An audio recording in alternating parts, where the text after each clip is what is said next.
নমস্কাৰ প্ৰিয় সৈতসকল, কৃষ্ণ জয় গুৰু শংকৰ। আজি কথা খুব কম আজি কথা হোৱা কাহিনী বেছিকৈ দেখুৱাম। মই কালিৰ ভিডিঅ'টোত কৈছিলোঁ যে 1.5 ঘণ্টা সময় যাৰ লগত মই ব্যস্ত হ'বলৈ বাধ্য হৈছিলোঁ, কাৰণ অনৰ্গল কেৱল প্ৰশ্নৰ উপৰি প্ৰশ্ন। তেওঁলোকৰ উদ্দেশ্য এটাই আছিল, যদিও তেওঁৰ লগত আৰু কোনোবা আছে সংগী ভংগী, কিন্তু এজন ব্যক্তিয়ে মোৰ সৈতে পাতি আছিলে আৰু সেই ব্যক্তিজন খুব শান্ত শিষ্টভাৱেৰে তেখেতে যেনেকৈ এটা কথা আছে যে গুৰুতকৈ শিষ্য সিয়ান খুচৰি লয় জ্ঞান, ঠিক তেনেধৰণেৰে সেই ব্যক্তিজনা একদম বৃহৎ চতুৰ মৃদু শব্দৰে মোৰলৈ কেৱল প্ৰশ্নৰ উপৰি প্ৰশ্ন ধাৰাসাৰ কৰি গৈছিলে। তেওঁলোকৰ লক্ষ্য আৰু উদ্দেশ্য এটাই আছিল যে তেওঁলোকৰ যিজন গুৰু প্ৰেমানন্দ, তেওঁ ঈশ্বৰ হয়, কিয় ঈশ্বৰ হ'ব নোৱাৰে, এই কথাষাৰকে প্ৰতিপন্ন কৰিবলৈ, মোৰ বাক্যবান কাটিবলৈ বিভিন্ন প্ৰকাৰে গুৰু ব্ৰহ্মা গুৰু বিষ্ণু গুৰু দেৱ মহেশ্বৰ, আনফালে এই অনেক বহু ধৰণৰ আপোনালোকে ভিডিঅ'টো চাওক। মই এটা ভিডিঅ'তে দিবলৈ চেষ্টা কৰিছোঁ, নাজানো কিমান দূৰ সম্ভৱ হয় নে নহয়, একচেপ্ট হয় নে নহয়। যদি গোটেইটো হৈছে পুৰা 1.5 ঘণ্টা সময়, আপোনালোকে যদি সম্পূৰ্ণ সময় একেবাৰে চাবও নোৱাৰে, সম্পূৰ্ণ চাব কিবা উপায়েৰে, তেতিয়াহে বুজি পাব তেওঁৰ মূল লক্ষ্য এটাই, কিবা উপায়েৰে গুৰুজনেই যে ঈশ্বৰ হয়, মানে প্ৰেমানন্দই যে ঈশ্বৰ হয় হ'ব পাৰে, তাকেই প্ৰতিপন্ন কৰিবলৈ তেওঁ মোৰ লগত প্ৰায় 1.5 ঘণ্টা কথা পাতিলে বিভিন্ন ধৰণৰ। আৰু সেইজন ব্যক্তি হেনো বোলে যিজনৰ মাতৃ শংকৰদেৱ সংঘত আছে, তেওঁ এতিয়ালৈকে শৰণ গ্ৰহণ কৰা নাই। আৰু চাওক ভিডিঅ'টো আপোনালোকে। কৃষ্ণ জয় গুৰু শংকৰ। নাজানো তেখেতক আমি কিমানখিনি যুক্তিযুক্ততাৰে বুজাবলৈ সক্ষম হ'লোঁ। আপোনালোকৰ মতামত জনাবলৈ নাপাহৰিব। কৃষ্ণ। হেল্ল' হয়, কোনে কৈছে? This call is now being recorded. নমস্কাৰ, মই কাষ্টমাৰৰ পৰা ক'লোঁ। ক'ৰ পৰা? গোলাঘাট কাষ্টমাৰৰ পৰা ক'লোঁ। ভাল বাৰু কওক, কোনে ক'লে? মোৰ নামটো তপন বৰা। ভাল বাৰু, নমস্কাৰ, কওক। নমস্কাৰ। আপোনাক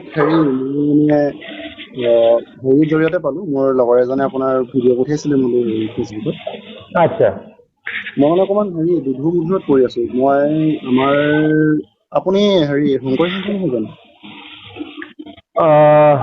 কি বুলি ক'লে আকৌ এবাৰ কওকচোন। শংকৰী সংঘ, আমাৰ এইটো শংকৰদেৱৰ হেৰি।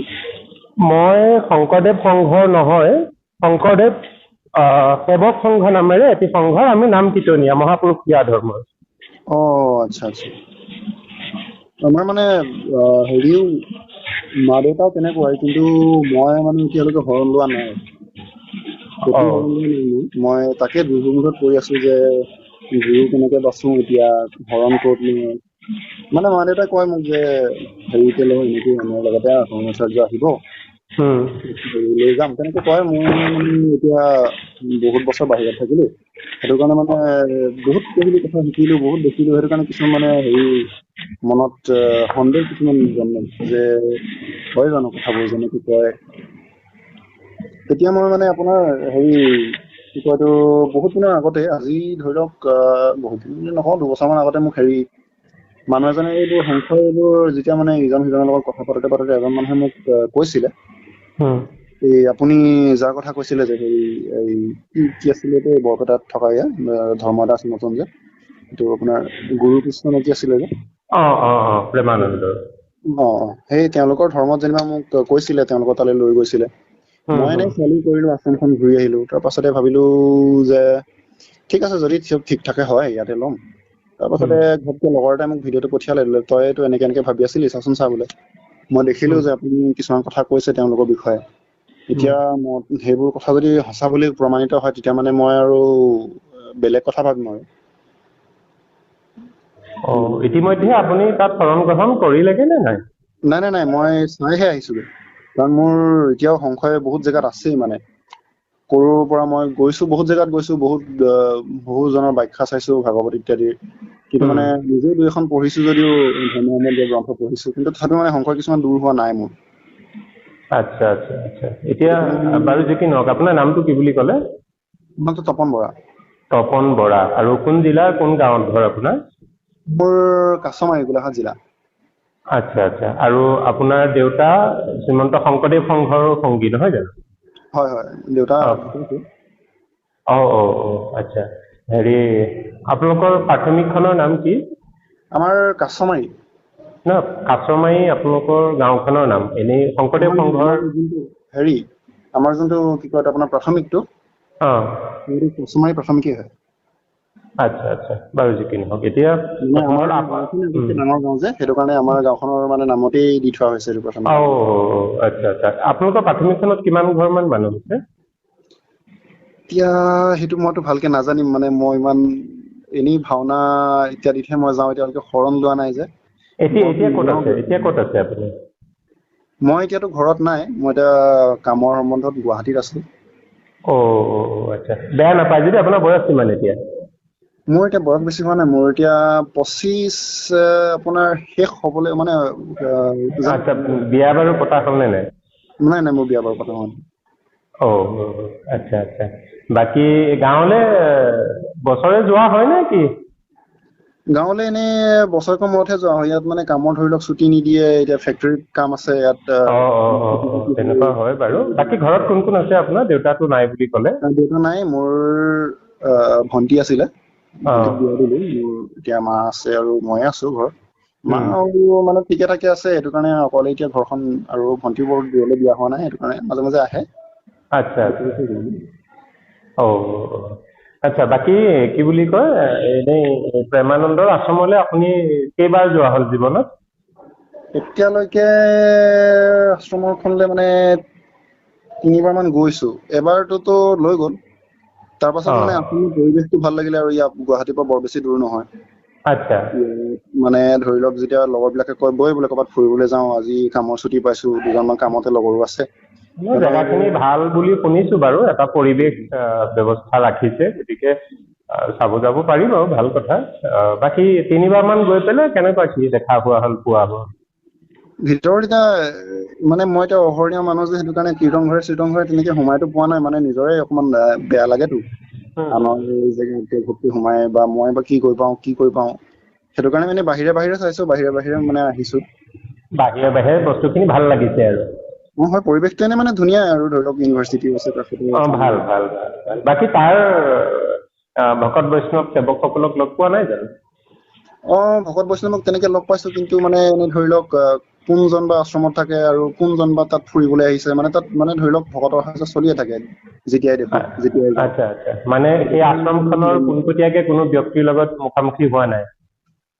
আশ্ৰমখনৰ হৈছে যদিও গমটো নাপাও, মানে যে মানে আশ্ৰম। মানে মনত যিহেতু এবাৰ এটা মনৰ এটা ডাঙৰ ভাৱনা লৈ যোৱা হৈছে ন, শৰণ ক'ত ল'ম তাতে ল'ম নেকি চাওঁ বুলি, নিশ্চয় তাৰ কোনোবা ব্যক্তিক লগ ধৰা হৈছে ন তেখেতলোকৰ লগত?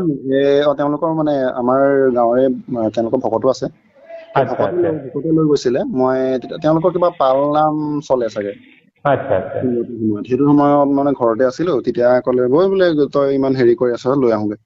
গ'লো, 2দিনমান থাকিও কৰিলো, যথেষ্ট মানুহৰ সমাগম হয় একদম। তাৰ পাছতে সেয়া চাই কৰি আহিলো, কিন্তু মানে তেতিয়া সমাগম যথেষ্ট হয় যে, কাক লগ পালো, কোন কি হয়, একো গমেই নাপালো। আচ্ছা। বাকী আপোনাৰ যিটো মনৰ ভাৱনা আছিল যে মই শৰণ লোৱা নাই, ইয়াতে ল'ম নেকি, গাঁৱৰ মানুহকেইজনেও লৈ আহিছে, এতিয়া আপোনাৰ মনত কেনেকুৱা ভাৱনা উপজিল? দেখিবলৈতো জেগাখিনি বা ভাল লাগিল, বাকী শৰণ ল'বলৈ আপোনাৰ মনত কেনেকুৱা ভাৱ হ'ল? মানে মই যেতিয়া গ'লো, তেতিয়া দেখিলো কিছুমান কথা, যেনেকে তেওঁলোকৰ হেৰি, ৰবচোন এই লগৰ এটা আহিছে।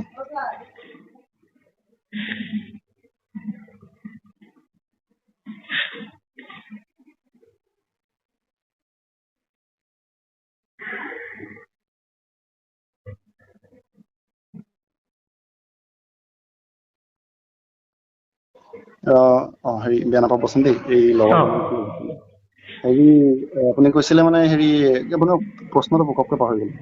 মানে কেনেকুৱা লাগিল আপোনাৰ মনৰ যিটো ধাৰণা, কেনেকুৱা লাগিল, যিহেতু আপুনি মনত এটা তাতে শৰণ ল'ম নেকি এনেকুৱা এটা ভাৱনা লৈ গৈছিলে ন, লগৰ গাঁও কেইজনীও লৈ গৈছিলে? মানে ঘটনাটো এনেকুৱা হ'ল, মোৰ প্ৰথমবাৰতো সেইটো ভাৱ অহা নাছিলে। আচ্ছা। তাৰপাছতে তৃতীয়বাৰ মই এনেই চাবলৈহে গৈছো, মই আপোনাক সঁচা কথাই কৈছো, মানে তেওঁলোকৰ লগটো পোৱা নাই বুলি মই কৈছোৱে। তাৰপাছতে মানে কি হ'ল কথাটো, এই হেৰিত আপোনাৰ তেওঁলোকৰে মানে কিছুমান ধৰি লওক সমাজত মই এই জানে আৰু ডেকালৰ আমি অকমান সময় পালে ইফালে সিফালে যাওঁ, বিয়া বাৰু হেৰি কৰো।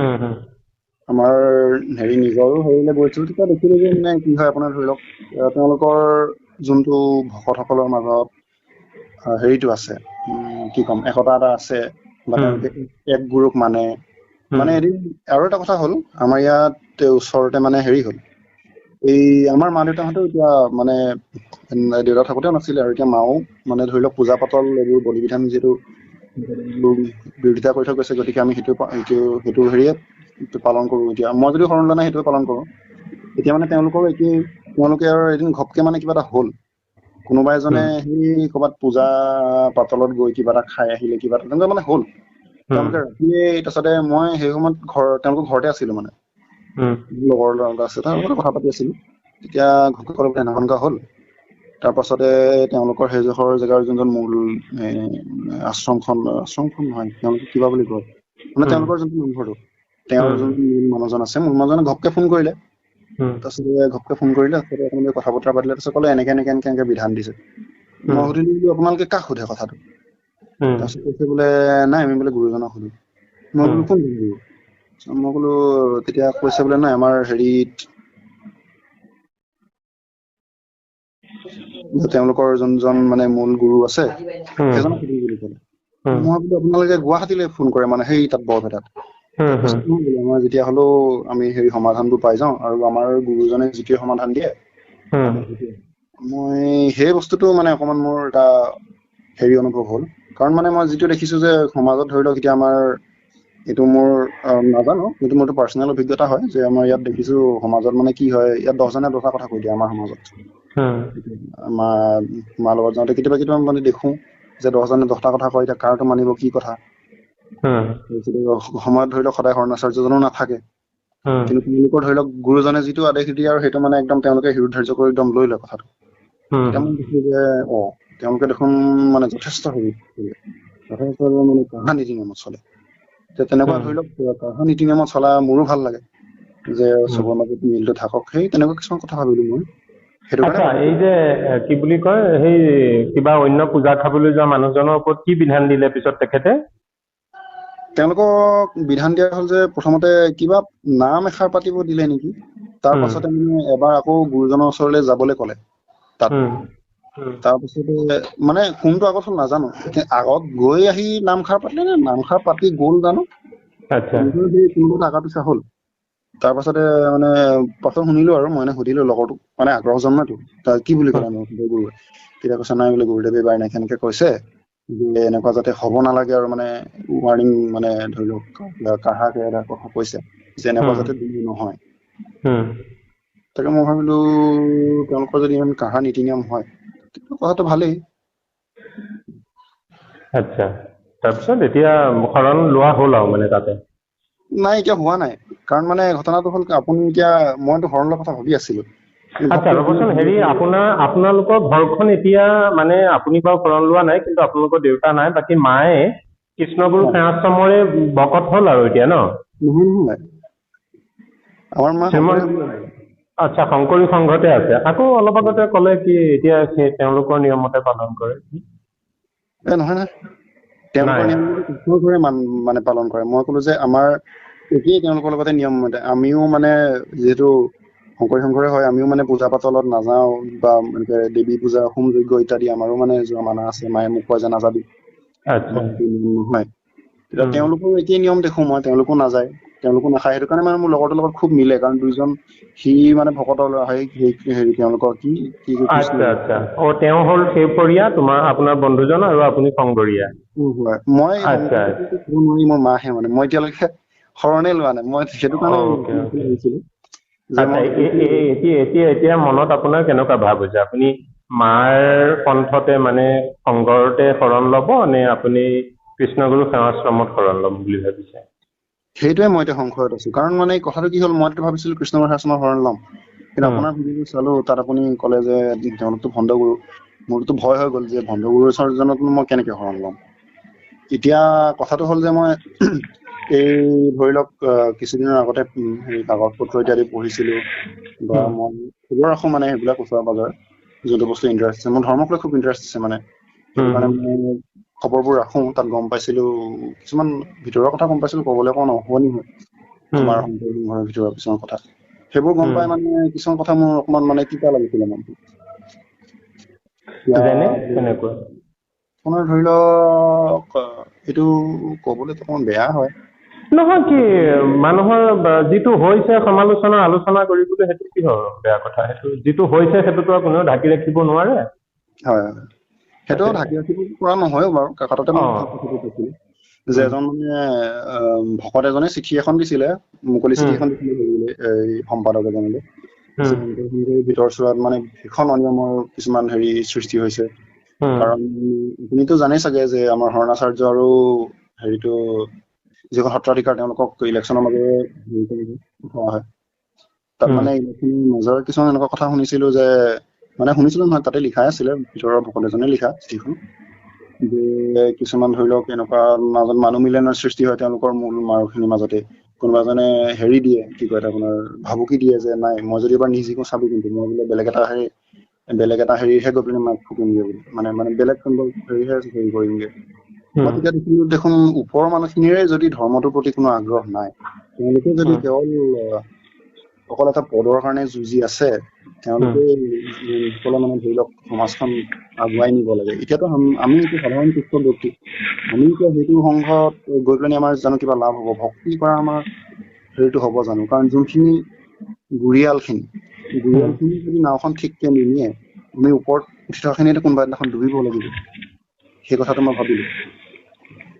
তাৰ পাছতে মই ভাবিলো যে তেওঁলোকৰটো গুৰুৱে টো এজনেই আছে। প্ৰথম কথা, তেওঁলোকৰ গুৰুৱেটো তেওঁলোকক হেৰি দি দিছে একদম মানে যেনেকে তেওঁলোকে কোৱা মতে আৰু, যে একদম দায়িত্ব লৈ লয় যে এনেকে তহঁতি মুক্তি পাবি, আমি ৰাস্তা দেখুৱাই দিম, গুৰুৱে মুক্তি আৰু হেৰি ৰাস্তা দেখুৱাই দিম। উম, ইয়াত মানে মই গম নাপাওঁ যে আজিলৈকে মই কোনো মানে তেনেকে ধৰি লওক গোঁসাই মহন্তৰ আজিলৈকে কোনো তেওঁলোকৰ গুৰিয়ালসকলৰো মই মুখামুখি হোৱা নাই।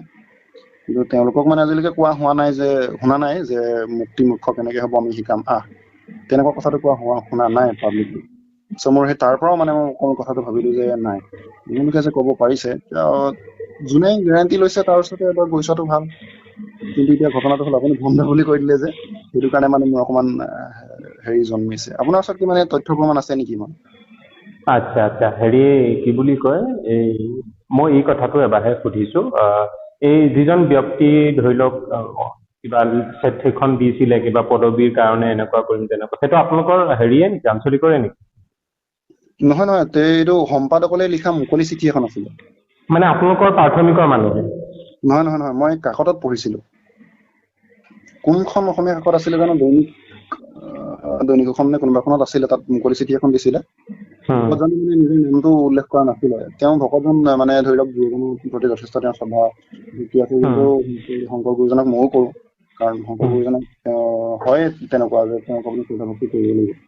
এতিয়া সেইটো উম, কাৰণে মই শ্ৰদ্ধা ভক্তি কৰো। তেতিয়া মই ভাবিলো যে গুৰুজনে দি যোৱা ইমান মহান নাম এটা কোনোবাই যদি তেনেকে নষ্ট কৰিছে, ভিতৰ চোৱাৰ পৰা ধ্বংস কৰি দিছে, তেতিয়াতো মই বোলো সমাজখনতো কোন ফালে গৈছে বাৰু।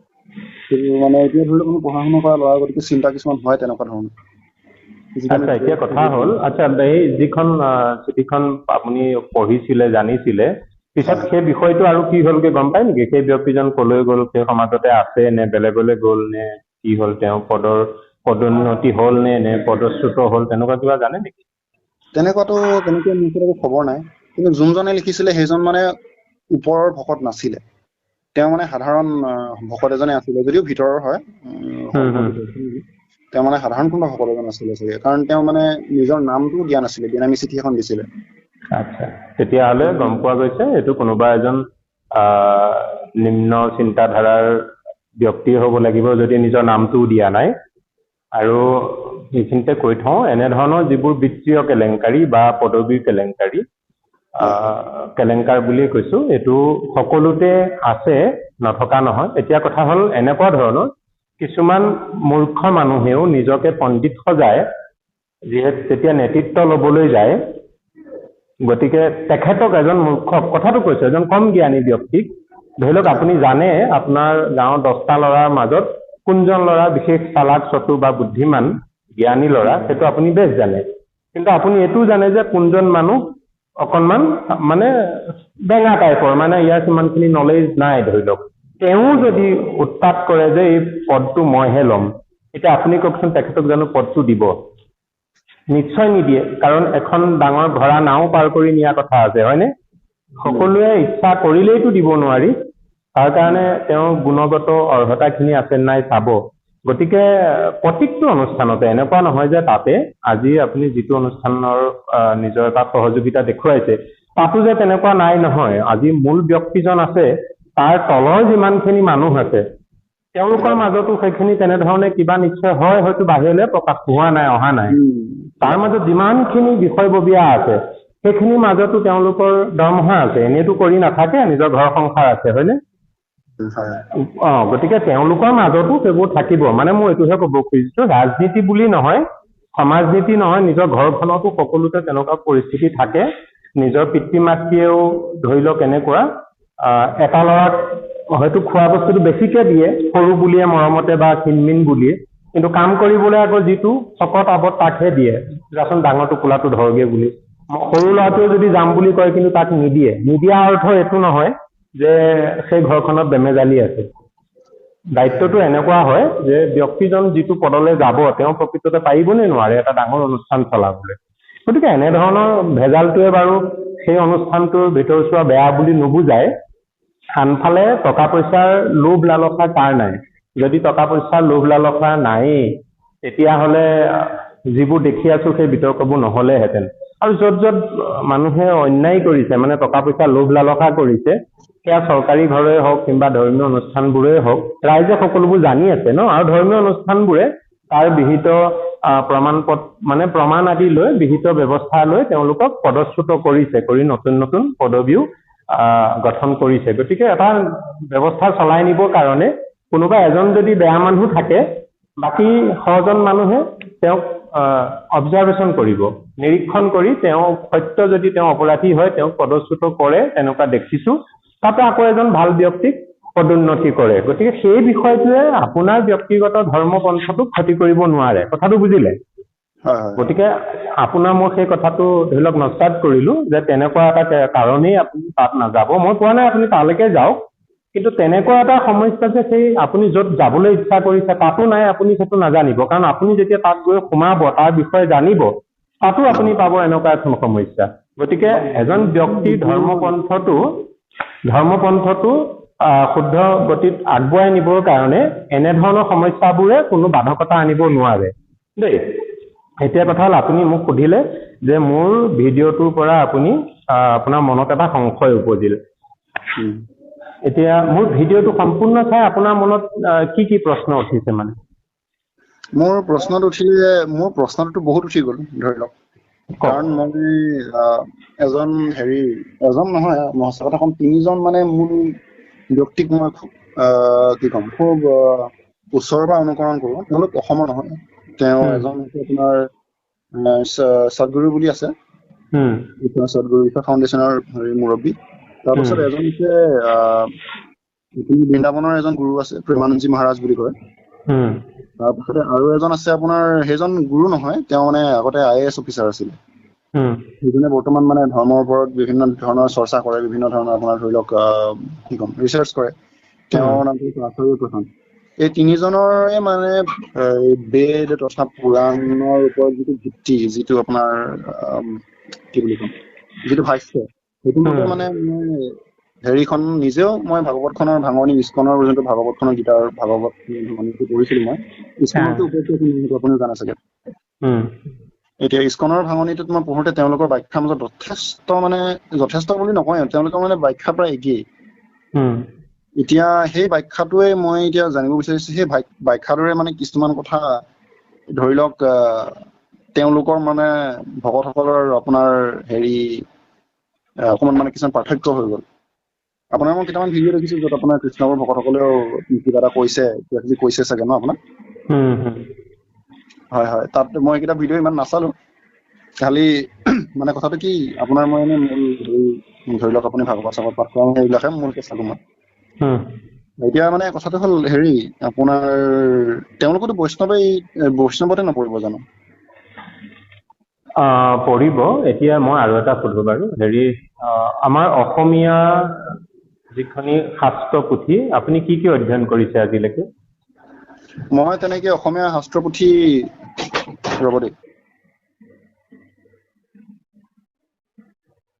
তেনেকে শাস্ত্ৰ পুথি মই অধ্যয়নটো অসমীয়াত কৰা নাই, কাৰণ মানে মোৰ এটা হিন্দী আমাৰ যিখন অসমীয়া ভাগৱত শাস্ত্ৰ বুলি আমি কওঁ, 12 স্কন্ধ ভাগৱতখন, সেইখন আপুনি নিজেই কেতিয়াবা অধ্যয়ন পঢ়িছেনে, শ্ৰৱণ কৰিছেনে?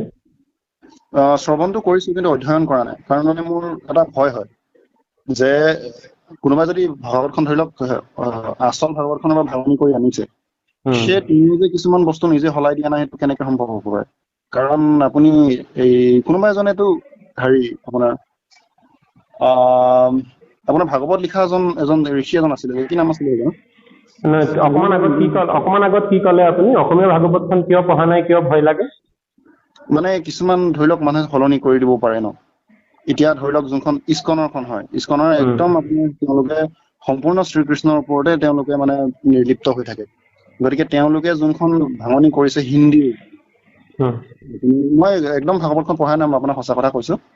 আচ্ছা, এতিয়া মোৰ কথাটো হ'ল মানে অসমীয়া ভাগৱতখন আপুনি এই কাৰণে পঢ়া নাই কাৰণ অসমীয়া ভাগৱতখনক কোনোবাই মানে সংস্কৃতৰ পৰা অনুবাদ কৰোঁতে বা বৰ্ণনা কৰোঁতে ক'ৰবাত ভুল কথা লিখিছে নেকি বুলি আপুনি ভয়তে নাই পঢ়া, হয়? হয় হয় হয়। তেতিয়াহ'লে আপুনি কি কৰিব লাগিব? এতিয়া মূল সংস্কৃত ভাগৱতখন আপুনি অধ্যয়ন কৰিব লাগিব। মূল সংস্কৃত ভাগৱতখনৰ যোনটো আপোনাৰ ভাঙনিটো, ইস্কনৰ ভাঙনিটো, সেইটো মই মানে পঢ়িছো, কিন্তু নহয়, মই কোনটো কৈছো, মই সেইকাৰণে ক'ব খুজিছো, সেইখিনি জানিব হ'লে প্ৰথম কথা আপুনি সংস্কৃত সম্পূৰ্ণকে জানিব লাগিব। সংস্কৃত ভাষা জ্ঞানটো আপোনাৰ প্ৰথম হ'ব লাগিব। ঠিক আছে, প্ৰথম কথা সংস্কৃত ভাষা জ্ঞান আপোনাক লাগিবই। দ্বিতীয় কথা, আপুনি এইটো নদি ক'ব নোৱাৰে যে ইস্কনে যিখন ভাগৱত চৰ্চা কৰি তেখেতলোকে বেলেগ বেলেগ ভাষালৈ অনুবাদ কৰিছে সেইখনো শুদ্ধ বুলি। সংস্কৃত ভাগৱতৰ ভিতৰতে ভাৰতত কেইবাখনো ভাগৱত পাব, কেইবাটাও মুদ্ৰত মানে প্ৰকাশ পোৱা ভাগৱত পাব। এতিয়া কোনখন প্ৰকৃততে সত্য, কোনখন কিমান দিনৰ, যিখনক আপুনি ধৰি লওক হাত দিবগৈ সেইখনেই শুদ্ধ বুলি আপুনি প্ৰথমে চিয়ৰ কেনেকে হ'ব? তাৰ কাৰণে আপুনি বহুত ভাগৱত বিচাৰিব লাগিব, বহুত পুৰণি ভাগৱত বিচাৰিব লাগিব ক'ত ক'ত আছে। কাৰণ আপুনি ক'লে যে অসমীয়াখনত আপোনাৰ সন্দেহ আছে, ক'ৰবাত হয়তো ভুল অনুবাদ হৈছে, গতিকে নাচাব। আপুনি কি ক'লে? ইস্কনৰখন চাব। মই সুধিছো ইস্কনৰখনক আপুনি কেনেকে বিশ্বাস কৰিব যে সেইখনেই শুদ্ধ বুলি? সেইটোৱে কথাটো, সেইটো কাৰণে কাৰণ আপুনিতো সংস্কৃতো নাজানে, আৰু আপুনি সংস্কৃত কোনো এখন শাস্ত্ৰ আপুনি বিচাৰি তাক অধ্যয়নো কৰা নাই, হয়নে? গতিকে আপুনি অলপ আগত ক'লে প্ৰেমানন্দৰ যিজন হিন্দী তেওঁ প্ৰচাৰবোৰ পাই থাকো, তেখেতৰ কথাবোৰ আপুনি শুনিছে, হয়? এতিয়া সকলো বাদ দি আপুনি প্ৰথম এটা কথা কৰিব লাগিব, আপুনি সংস্কৃত শিকিব লাগিব। তাৰপিছত আপুনি সংস্কৃত মূল ভাগৱতখন কোনখন, বহু ধৰণৰ পাব, তাৰ ভিতৰত কোনখন প্ৰকৃততে সত্য, সেইখনো সত্য হয় নে নহয়, আকৌ সেইটোক আপুনি সিদ্ধান্ত ল'ব যাওঁতে বহুত সমস্যা আহিব। গতিকে আপুনি সত্য ভাগৱতখন বিচাৰক, তাৰ পৰা আপুনি জ্ঞান লওক। এতিয়া কথা হ'ল আপুনি সংস্কৃত শিকিব, কিন্তু কোনোবা এজন ব্যক্তিৰ ওচৰত যাব, সেই ব্যক্তিজন সংস্কৃতৰ পণ্ডিত হ'ব লাগিব আৰু তেওঁ আপোনাক শিকাব। এতিয়া সেই ব্যক্তিজনে যদি আপোনাক আকৌ ভুলকে শিকায়, তেতিয়া আপুনি কি কৰিব? কাৰ ওচৰত যাব? আপুনি কেনেকে বিশ্বাস কৰিব যে এওঁ মোক শুদ্ধকে শিকাইছে বুলি? গতিকে মই এষাৰ কথাহে কওঁ, হয় ক'ৰবাত কিছুমান খুটি নাতি লৰ হয় বাৰু দেই। এতিয়া সাধাৰণ কথা, আজি আপুনি মই যিখিনি কথা পাতি আছো, এই কথাখিনি তৃতীয় এজন পক্ষৰ মানুহে যদি আন এজনক ব্যাখ্যা কৰিব দিয়া হয়, তেওঁ সেই কথাখিনি কওঁতে আৰু বেলেগ ৰূপ পাবগৈ। সেইজনে আকৌ যেতিয়া এই কথাখিনি কোনোবা এজনক ক'বলৈ দিব, এই কথাখিনি গৈ বেলেগ এটা ৰূপ পাবগৈ। যদি উদ্দেশ্যটো পজিটিভ থাকে, মূল তত্ত্বটো সেই একেই যাব, কিন্তু যদি তেওঁলোকৰ উদ্দেশ্যটো বেলেগ থাকে তেতিয়াহ'লে আমাৰ দুইজনৰ মাজৰ কথোপকথনখিনিয়ে 10জনৰ যেতিয়া মুখলৈ যাবগৈ তেতিয়া হয়তো 11 নম্বৰজনে এটা বেলেগ পাই যাবগৈ। কথাটো বুজিছেনে? মই সেইকাৰণে কৈছো প্ৰথম কথা কৰবাত লৰ 19-20 হয়তো হৈছে, আমি শুনিব পাওঁ ব্ৰিটিছ সকলেও হেনো বোলে আমাৰ যি দৰ্শন শাস্ত্ৰসমূহক আমাৰ ভাৰতীয় পণ্ডিত কিছুমানক তেওঁলোকৰ আণ্ডাৰত লৈ কিছুমান ভুলভাৱে প্ৰচাৰ কৰি আমাৰ ভাৰতীয় দৰ্শনটোক বেয়া কৰিবৰ কাৰণে মানুহখিনিৰ মাজত অনৈক্য হ'বৰ কাৰণেও তেওঁলোকে কিছুমান ভুল প্ৰথা সৃষ্টি কৰিলে।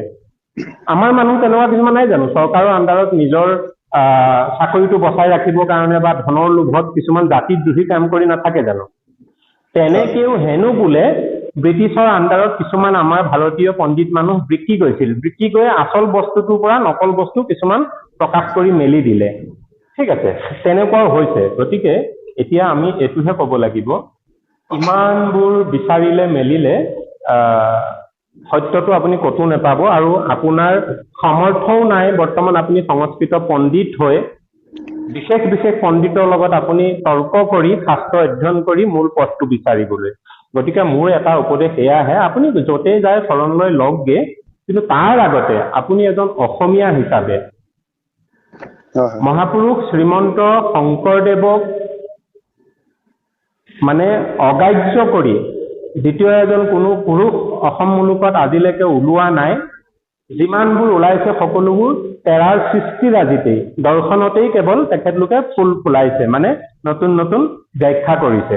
গতিকে মই ক'ব খুজিছো আপুনি অসমৰ যিখন মানে সংকলিত ভাগৱতী অসমৰ য'ত মহাপুৰুষ শংকৰদেৱৰ লেখনি আছে সেই আপুনি ভাগৱত শাস্ত্ৰখন প্ৰথম অধ্যয়ন কৰক। অধ্যয়ন কৰোঁতে লক্ষ্য কৰিব পৰাপক্ষত যিহেতু আপুনি কিছু পঢ়া শুনা মানুহ, গতিকে বিশেষটো আপোনাৰ শাস্ত্ৰৰ ভাষা জ্ঞান আছেই বোধ কৰোঁ। গতিকে আপুনি কাৰোবাৰ ওচৰত যোৱাও প্ৰয়োজন নাই, আপুনি নিজেই অকলশৰে ভাগৱত শাস্ত্ৰখন 3 লুটিমান মাৰক, অধ্যয়ন কৰক। মোৰ কথাষাৰ আপুনি শুনক, আপুনি অধ্যয়ন কৰক। ফটককৈ গৈ আপুনি ক'ৰবাত মূৰটো দিবগৈ নালাগে, আপুনি শংকৰ সংঘলৈও যাব নালাগে, আপুনি কৃষ্ণগুৰু সেৱাশ্ৰমলৈও যাব নালাগে, XYZ ক'লেও যাব নালাগে। আপুনি যেতিয়ালৈকে চিয়ৰ নহয়, আপুনি কনফাৰ্ম নহয় যে মই য'লৈ গৈছো এইটোৱে শুদ্ধ, তেতিয়ালৈকে আপুনি ক'তো শৰণ নল'ব। কাৰণ এবাৰ শৰণ লৈ আপোনাৰ মূৰটো দিয়া মানে আকৌ আপুনি তাৰ পৰা ওলাই আহিবলগীয়া হ'লেও আপোনাক মানুহে গঞ্জনা কৰিব, আপোনাৰ দুখ লাগিব। ঠিক আছে, গতিকে আপুনি এটা কাম কৰক, আপুনি অসমৰ অসমীয়া যিখন আমাৰ ভাগৱত শাস্ত্ৰৰ 12 স্কন্ধৰ ভাগৱত, সেই ভাগৱত শাস্ত্ৰখন আপুনি 3বাৰ মান অকলে অকলে অধ্যয়ন কৰক। অধ্যয়নহে কৰিব দিছো দেই, য'ত আপুনি জ্ঞান পায়। মানে তাৰ পৰা যিবোৰ আপোনাৰ খোকোজা লাগে তেতিয়া আপুনি কোনোবা এজনক সুধিব যে এইটোৱে কি কৈছে, তাৰ ওপৰত আপোনাৰ 1000 প্ৰশ্ন ওলাব, সেই প্ৰশ্নবোৰ কোনোবা পণ্ডিতক আপুনি সোধক। ঠিক আছে, তাৰপিছত আপুনি অসমীয়া ভিতৰত আপুনি আমাৰ অসমীয়া ভাঙনি যিখন আছে আমি শ্ৰীমদ ভাগৱত গীতা বা কৃষ্ণ গীতা বুলি কওঁ, এই গীতা শাস্ত্ৰখন আপুনি 3বাৰ মান অধ্যয়ন কৰক। ঠিক আছে, তাৰপিছত আপুনি আমাৰ গুৰুজনাৰ বিশেষ শাস্ত্ৰ কেইখন বাৰু তেখেতৰ অনুমোদিত জানেনে? সৃষ্টি শংকৰদেৱৰ কীৰ্তন, দশম আৰু 3খন মান আছে চাগে মূল। কীৰ্তন, দশম, ঠিক আছে, নামঘোষা মাধৱদেৱৰ, ভক্তি ৰত্নাৱলী আছে মাধৱদেৱৰ সংকলিত অনুবাদিত। গতিকে এই শাস্ত্ৰসমূহ আপুনি অধ্যয়ন কৰক। বিশেষকৈ আপুনি নামঘোষাখন অধ্যয়ন কৰক। নামঘোষাখনত বেলেগ একো নাই, একমাত্ৰ কেৱল নামৰ মানে মালা আছে, আপুনি অধ্যয়ন কৰক। আপুনি ক'তো শৰণ ল'ব যাব নালাগে। সদ্যহতে আপুনি 5টামান বছৰ আপোনাৰ হাতত লৈ লওক। এই 5টামান বছৰৰ ভিতৰত আপুনি কোনো এটা অনুষ্ঠানৰ ওচৰত যোৱাৰ প্ৰয়োজন নাই, সেয়া শংকৰদেৱ সংঘই হওক, ভাগৱতী সমাজে হওক, কিংবা কৃষ্ণগুৰু সেৱাশ্ৰমেই হওক, ক'লেও নাযাব। আপুনি আপোনাৰ ঘৰতে, আৰু আপুনি কোনো পন্থীয় মানুহৰ ওচৰত নাযাব। যদি আপুনি কৃষ্ণগুৰু সেৱাশ্ৰমৰ পন্থীয়ৰ ওচৰত যায় কিংবা শংকৰদেৱ পন্থীয়ৰ ওচৰত যায়, তেতিয়াহ'লে আপোনাক হয়তো তেওঁলোকৰ ফালে টানিব পাৰে। গতিকে মই কৈছো আপুনি কাৰো ওচৰলৈ নাযাব, যিহেতু আপুনি এজন অকণমান হ'লেও এডুকেটেড, শিক্ষিত ল'ৰা। গতিকে আপুনি অকলে ঘৰতে পঢ়ক, মই কোৱা শাস্ত্ৰ কেইভাগি আপুনি অধ্যয়ন কৰক। তাৰ পিছত আপুনি সিদ্ধান্ত ল'ব যে আপুনি ক'ত শৰণ লোৱা প্ৰয়োজন, কোনটো প্ৰকৃততে সত্য, তেতিয়ালৈকে কেৱল আপুনি এই অধ্যয়ন কৰক। এই অধ্যয়নতে আপোনাৰ ভকতি ধৰ্ম সিজিব, আপুনি মুখ্য বিচাৰি পাব ইয়াতে। আৰু মই শেষত আপোনাক এষাৰ কথা কওঁ, আপুনি যে ক'লে প্ৰেমানন্দৰ আশ্ৰমখনৰ ওপৰত যিকেইটা মই কি বুলি কয়, মই তেওঁলোকৰ ওপৰত অভিযোগ আনিছো, সেইকেইটা মই ভিডিঅ'তে ইতিমধ্যে প্ৰকাশ কৰিছো। আপুনি যদি চাই মোৰ ভিডিঅ'কেইটা আকৌ ভালকে পাব।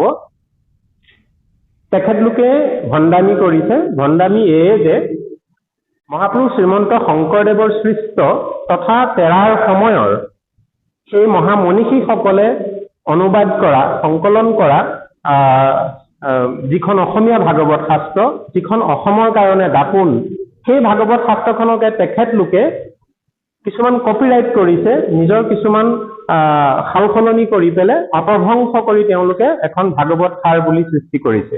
ঠিক আছে, গতিকে সেইটো এটা তেখেতলোকৰ ভণ্ডামি হৈছে। তেখেতলোকে নিজৰ কোনো সৃষ্টি শৈলীৰে তেখেতলোকে সৃষ্টি কৰা নাই। আৰু য'ত অসমীয়া ভাগৱতখনক পুনৰ তেওঁলোকে সংকলন কৰাৰ কোনো প্ৰয়োজন নাছিল, ইমান সুন্দৰ সহজভাৱে প্ৰকাশ কৰি গৈছে, সকলো মানুহে বুজি পায়। দ্বিতীয় কথা, তেখেতলোকে, মই সেইটো ভিডিঅ' কেইটাত কৈছোৱে, প্ৰথম কথা তেখেতলোকে গুৰুজনাৰ শাস্ত্ৰসমূহক অপভ্ৰংশ কৰিছে, 2 নম্বৰী কৰিছে, নিজস্ব একো নাই। আৰু শংকৰদেৱ গুৰুজনাক তেখেতলোকে গুৰু বুলি নামানে, অথচ শংকৰদেৱ গুৰুজনাৰ সৃষ্টিৰাজিক লৈয়ে তেখেতলোক চলি আছে। শংকৰদেৱৰ সৃষ্টিৰাজি অবিহনে তেওঁলোকৰ নিজৰ সৃষ্টি একোৱেই নাই। ঠিক আছে। আৰু সকলোতকৈ ডাঙৰ অপৰাধটো হৈছে কলিত তেওঁ নিজেই কল্কি অৱতাৰ ৰূপে আহি জন্মগ্ৰহণ কৰিছো, অৱতাৰ লৈছো বুলি কৈছে, যিটো একে সৰাসৰ ভুল কথা। আমাক শাস্ত্ৰই কৈছে যে কল্কি ভগৱান কলিৰ শেষত আহিব, এতিয়া কলি যুগৰ মাত্ৰ আৰম্ভণি হৈছেহে। তেনেস্থলত এইটো এটা সৰাসৰ তেওঁ মিছা কথা কৈছে, যিটো এটা ভ্ৰান্ত। সেইটো কাৰণে মই কৈছো। আৰু তেখেতলোকৰ ভক্তসকলে কোৱা আপুনি নিশ্চয় শুনিছে, তেওঁ হেনো বোলে শংকৰদেৱ, তেওঁৱে হেনো বোলে যীশু, তেওঁৱে হেনো বোলে আল্লাহ, আৰু শংকৰদেৱে হেনো বোলে মাছ মাংস খাইছিল, খাব দিছিল, এনেকুৱা কিছুমান কথা তেওঁলোকে প্ৰকাশ কৰিছে। এনেকুৱা কিছুমান কথাই আমি তেওঁলোকক মই প্ৰত্যাহ্বান জনাইছো যে এইখিনি তেওঁলোকে ভুল কৰিছে। গতিকে মই তেওঁলোকক ভণ্ড আৰু অন্ধ শিষ্য বুলি কৈছো। তেখেতলোক মোৰ সন্মুখত আহক, মই যুক্তি কৰো, মোৰ লগত তেখেতলোকে খণ্ডন কৰক। আজিলৈকে কোনো অহা নাই। আৰু সেইকেইটাই মোৰ কথা। মোৰ ভিডিঅ' কেইটা যদি আপুনি পায়, সেই বিষয়খিনি বুজি পাব। বাকী আপোনাৰ নিজস্ব সিদ্ধান্ত, যিহেতু আপুনি মোক সুধিলে ফোন কৰি, গতিকে মই আপোনাক এইটোহে মোৰ ফালৰ পৰা এটা উপদেশ বুলিও নকওঁ, এটা মই আহ্বান আপোনাক জনাব খোজো যে আপুনি আগন্তুক 5 বছৰ না শংকৰদেৱ সংঘৰ কোনোবা ভকতৰ লগত আপুনি পৰামৰ্শ কৰিব নে কৃষ্ণগুৰু সেৱাশ্ৰমৰ ওচৰত যাব।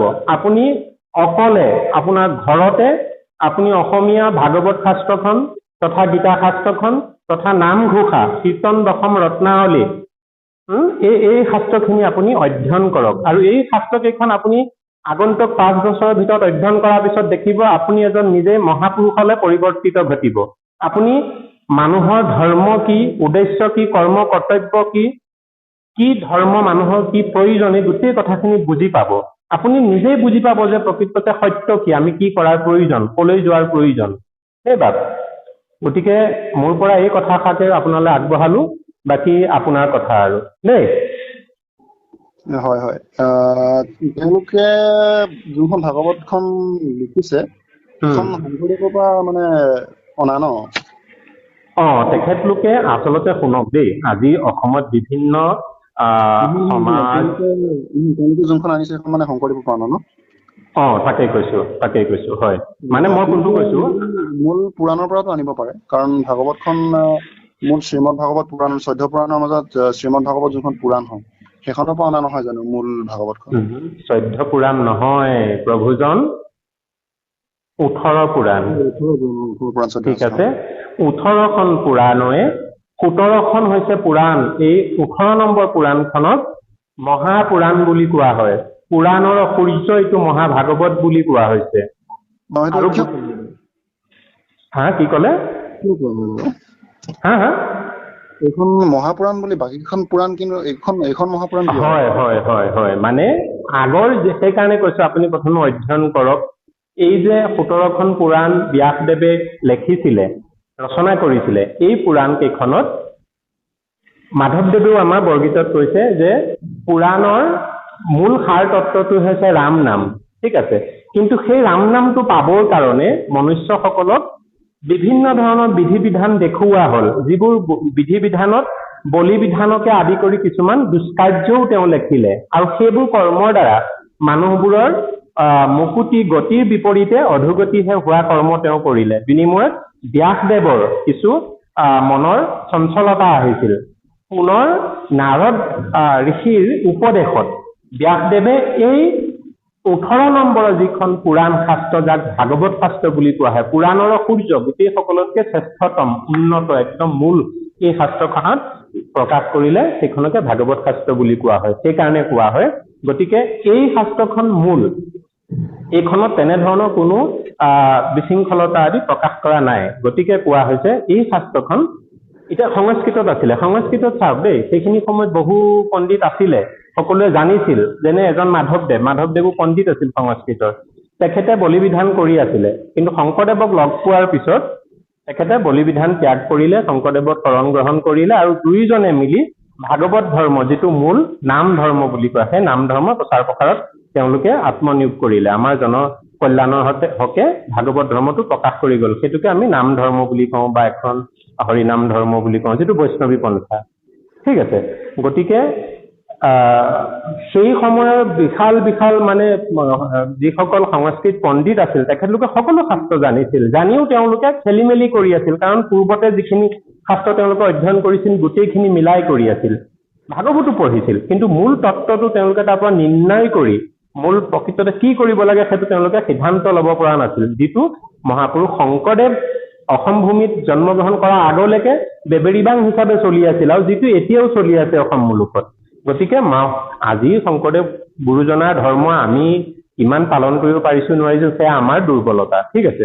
কিন্তু গুৰুজনাই যিটো ধৰ্ম প্ৰচাৰ প্ৰসাৰ কৰি দি থৈ গ'ল, গোটেই ব্ৰহ্মাণ্ডৰ সনাতন সভ্যতাৰ যিমানবোৰ শাস্ত্ৰ আছে, গোটেইবোৰ তেখেতে অধ্যয়ন কৰি তাৰ পৰা মূল বিষয়বস্তুটো বাজ কৰি মানে উলিয়াই কি কৰিছে, মূল তত্ত্বখিনি একদম সহজভাৱে আমাৰ অসমীয়া মাতৃভাষাত, যিটো শাস্ত্ৰীয় ভাষা ব্ৰজাৱলী ভাষালে তেওঁ প্ৰকাশ কৰি গোটেই চিষ্টেমটো আমাৰ অসমীয়াত চহকী কৰি গ'ল। গতিকে মই কৈছো, আপুনি যে এই বিভিন্ন এতিয়া সংস্কৃত শাস্ত্ৰ বা পণ্ডিতসকলৰ কথা কৈছে, সেয়া আপুনি তেওঁলোকৰ ওচৰত গৈ বিশ্বাস কৰাটো ভুল হ'ব। কাৰণ সেয়াটো সংস্কৃতত আছে, যিটো আপুনি সংস্কৃত নাজানে। গতিকে তেওঁলোকে যদি ভুলটো কৰে, আপুনি বুলিয়ে ক'ব লাগিব।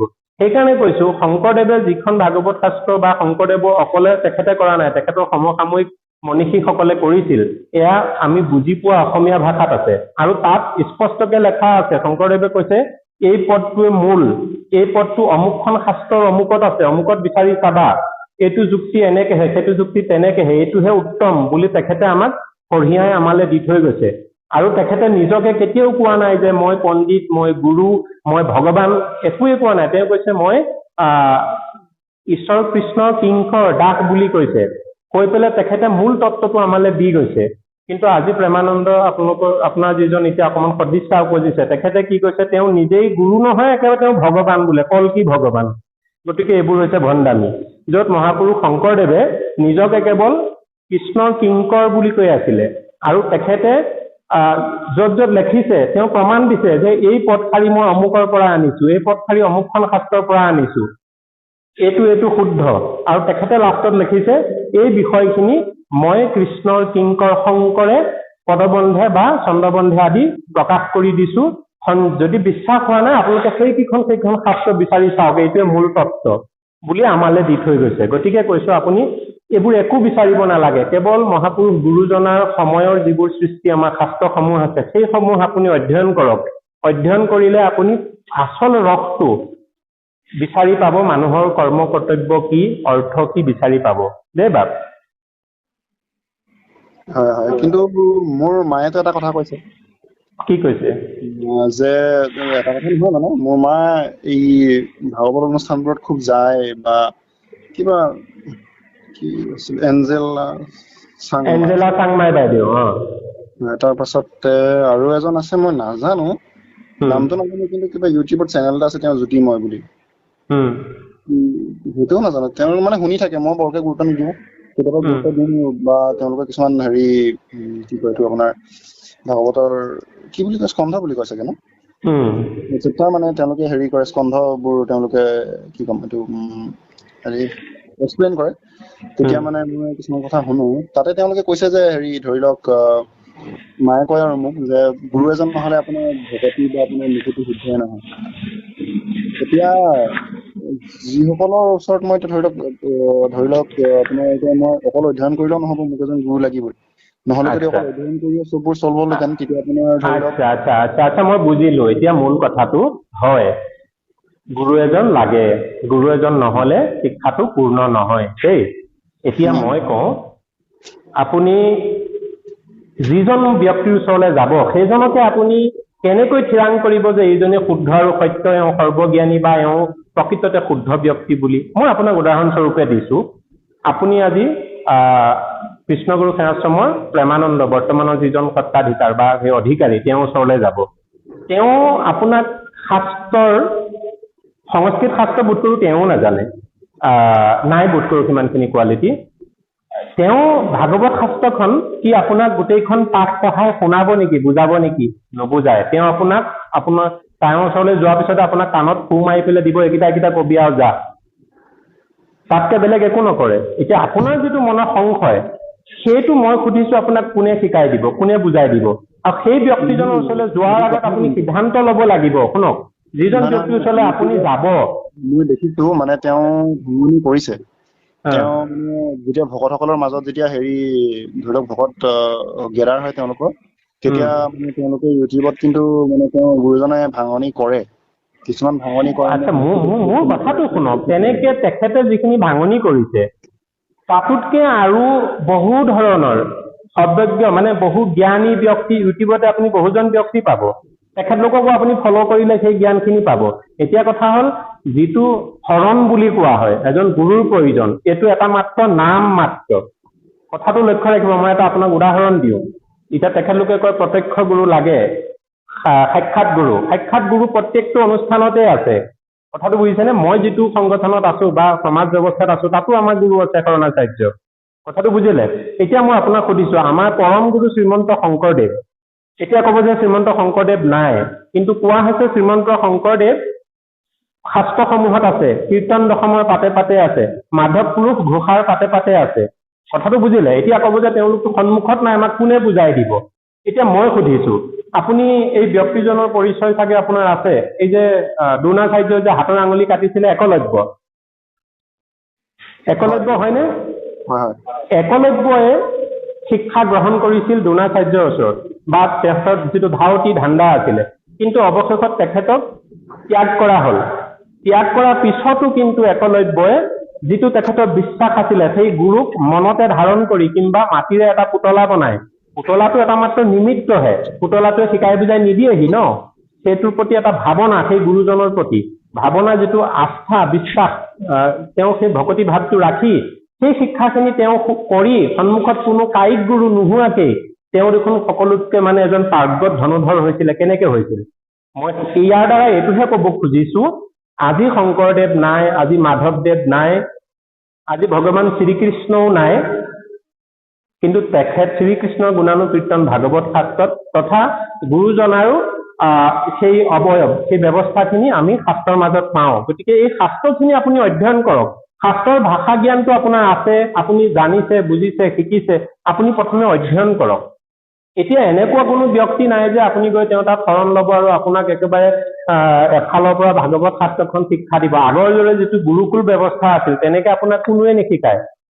কাৰো আচলতে সেইটো মানে চিষ্টেমো নাই। আজি যেনেকে স্কুলত এডমিশ্যন হোৱাৰ পিছতে ইউনিট 1, 2, 3 কৰি হাফ ইয়াৰলিলে এইখিনি, এনুৱেললে এইখিনি এনেকে শিকোৱা হৈছে, হোমৱৰ্ক দিয়া হৈছে। আজি ধৰ্মনীতিত তেনেধৰণৰ কোনো অনুষ্ঠানে নিশিকায়, সেইবোৰ নাই। আজি প্ৰেমানন্দৰ আশ্ৰমতো সেইটো নাই। প্ৰেমানন্দৰ আশ্ৰমতো গ'ল, আপুনি শৰণ দিলে, মাজে মাজে লেকচাৰ হ'ল বা এনেকুৱা অনুষ্ঠান হ'ল, তাত কিছুমান কথা ক'লে, ধৰ্মীয় কথা, যিবোৰ কথা আজিকালি ইউটিউবতে আজি আপুনি দেখি আছে, শুনি আছে সকলোবোৰ। কথাটো বুজিলে? গতিকে মই সুধিছো তেনে এজন গুৰু আপুনি ক'তো নাপায় য'ত আপোনাক আঙুলি ধৰি পোনাই যাব একেবাৰে স্কন্ধ 1 ধৰি দ্বাদশ স্কন্ধৰ শেষলৈকে আপোনাক কোনোবাই আপোনাৰ মনৰ সংশয় দূৰ কৰি শিকাব। এইবোৰ আপুনি বিচাৰি ল'ব লাগিব। বিভিন্নজন সৎগুণী জ্ঞানী ব্যক্তিৰ লগত আপুনি কথা বতৰা পাতি শুনি যুক্তি কৰি নিজে অধ্যয়ন কৰি তাৰ পৰা মূল তত্ত্বটো আপুনি নিজে আয়ত্ত কৰিব লাগিব। আপুনি নজনাটো আকৌ কোনোবা জানা এজনৰ ওচৰত কোন জানা 10জনৰ ওচৰত আপুনি খুচতি মাৰি চাব, তেওঁলোকে কোৱা কথাখিনি সত্য বুলি নামানিব। আপোনাৰ নিজৰ যিটো মন বিবেক সেইটো এনালাইচিছ কৰিব যে সত্য কি, সেইখন শাস্ত্ৰৰ যুক্তি এইটো দিছে, এখেতে এইটো কৈছে, নাই এখেততকে সিজনে কোৱা কথাটোহে যুক্তি আছে। গতিকে এনেধৰণে আপুনি নিজে চিন্তা কৰক। কথাটো বুজিলে? গুৰু সকলোতে আছে, গুৰু এজন লাগিবই। সেয়া গুৰু আমাৰো আছে যাক আমি শৰণাচাৰ্য বুলি কওঁ। কিন্তু শাস্ত্ৰ অধ্যয়নৰ গুৰুৰ কাৰণে আপুনি যিজনক পণ্ডিত বুলি ভাবে, যিজনে বহু শাস্ত্ৰ জ্ঞান আছে, তেখেতৰ ওচৰত শাস্ত্ৰ শিকিব পাৰে। কিন্তু শাস্ত্ৰ শিকিও মূল তত্ত্বটো কাৰ তাত আছে। যেনেকৈ মাধৱ পুৰুষ শংকৰদেৱৰ চৰণলৈ অহাৰ আগত তেখেতো এজন পণ্ডিত আছিল, সংস্কৃত শাস্ত্ৰৰো পণ্ডিত। তেওঁ বলি বিধান আদিও নকৰিবলগীয়া সেই ধৰ্ম কৰি আছিলে। কিন্তু শংকৰদেৱৰ আদৰ্শলৈ অহাৰ পিছতহে, মণিকাঞ্চন সংযোগ হোৱাৰ পিছতহে তেখেতে মূল তত্ত্বটো পালে যে এই গোটেই শাস্ত্ৰখিনিৰ পৰা মূল তত্ত্ব মনুষ্যই কৰিবলগীয়া ধৰ্ম সংস্কৃতিটো কি। গতিকে আপুনি তেনেকুৱা ব্যক্তিৰ ওচৰত আপুনি এই কথাখিনি অধ্যয়ন কৰক। কথাটো বুজিলে? তাৰ পিছত আপুনি আৰু এষাৰ মই আপোনাক কথা কওঁ, এই যে গুৰু ভজিব লাগে, এইটো মাত্ৰ এটা নিমিত্ত। কোনোবা এজন ব্যক্তিক আপুনি গুৰু ভজি পেলাই যিকেইটা মূল বস্তু আপুনি লৈ পেলাই তৰি যাব পাৰিব। এনেকুৱা কথা নহয় যে আপুনি শংকৰদেৱ সংঘলৈকে যাব লাগিব, কিংবা ইলাৰাম দাসৰ সমাজলৈ যাব লাগিব, কিংবা আপুনি প্ৰেমানন্দ সমাজলৈ যাব লাগিব। আপুনি যদি, সেইকাৰণে কৈছো ভাগৱত পঢ়ক। নাৰদৰ শৰণ হোৱা নাছিলে, নাৰদে শৰণ লবলৈ অৱশ্যে সেয়া ভগৱান নিজে আহিছিলে মায়া কৰি। তেওঁক কোৱা হৈছিলে যে তুমি অশৰণীয়া, শৰণ তুমি ল'ব লাগে। নাৰদটো তেওঁ গোটেই নামৰ মালা জপি থাকে, নাৰায়ণ কলে তেওঁ জানেই আৰু নাৰদৰ বিষয়ে ইমান আজত এজন তেওঁ ভগৱানৰ অৱতাৰ, অথচ তেওঁ শৰণ নোহোৱাৰ কাৰণে তেওঁ অৱহেলিত হৈছিল। তেওঁ শৰণ কালিলৈ ৰাতিপুৱাই ল'ম বুলি কৈছিলে, যাকে দেখো তাৰ হাততে ল'ম। তেতিয়া এজন ভগৱানে নিজে অৱতাৰ মানে এটা ৰূপ লৈ আহিছিলে, এজন চণ্ডালৰ ভেষ লৈ আহিছিলে। এতিয়া তেওঁ দুমোজাত পৰিলে যে মই কেনেকে তেওঁৰ ওচৰত শৰণ ল'ম। এওঁ এজন চণ্ডাল, তেওঁ কি জানিব শাস্ত্ৰৰ বিষয়ে। পিছত তেওঁক গৈ ধৰিলেগে, যিহেতু তেওঁ কথা দি থৈছিলে মই যাকে দেখো তাৰ ওচৰতে ল'ম। পিছত গৈ তেখেতক ক'লে আপুনি মোক শৰণ দিব লাগিব। কৈছে এই মই শৰণ চৰণ একো নাজানো। তেতিয়া কৈছে নহয়, মই বাক্যকেইটা কৈ দিম, আপুনি সেইকেইটা মোক ক'ব আৰু সেইকেইটাকে মই গুৰু মানি ল'ম। কথাটো বুজিলে? গতিকে আপোনাক যে মই কৈছো অধ্যয়ন কৰিবলৈ, আপুনি প্ৰথমে অধ্যয়ন কৰক। অধ্যয়ন কৰি প্ৰথমে আপুনি নিজে বেছিকখিনি অধ্যয়ন কৰি লওক। তাৰপিছত আপুনি আজি ইউটিউবতে আপুনি পাব, এজন ভাল নহলে আন এজন ভাল, বহু কেইজনমান মোৰ দৃষ্টিত পৰা 10জনমান ব্যক্তি শাস্ত্ৰজ্ঞ আছে, পণ্ডিত আছে। তেখেতলোকৰ আপুনি অনুষ্ঠানবোৰ শুনক, ফিজিকেলি আপুনি তেখেতলোকৰ লগ ধৰি যুক্তি কৰক। তাৰপিছত আপুনি মূল তত্ত্বটো পাব। লাষ্টত আপুনি যদি ভাবে যে মূল তত্ত্বটো কাৰো ওচৰত নাই, আপুনি যিটো মূল তত্ত্ব পাব সেই তত্ত্বটোৱে আপুনি সেই নাৰদে শৰণ লোৱাৰ দৰে কোনোবা এজন ব্যক্তিক ক'ব যে এই বাক্যকেইটা মোক কৈ দিয়া, মই তোমাৰ ওচৰত গুৰু মানিছো। সেই বাক্যকেইটা মূল বস্তুকেইটাকে আপুনি যিহেতু জানেই, সেইকেইটাকে আপুনি ল'ব, তেনেকেও চলিব। সেইকাৰণে কৈছো শৰণ লোৱাৰ আগত আপুনি য'তেই ত'তেই গৈ মূৰ নিদিবগৈ। আপোনাক আজি কোনেও আঙুলিত মানে ধৰি নিশিকায়, আপুনি নিজেই জ্ঞান আহৰণ কৰিব লাগিব।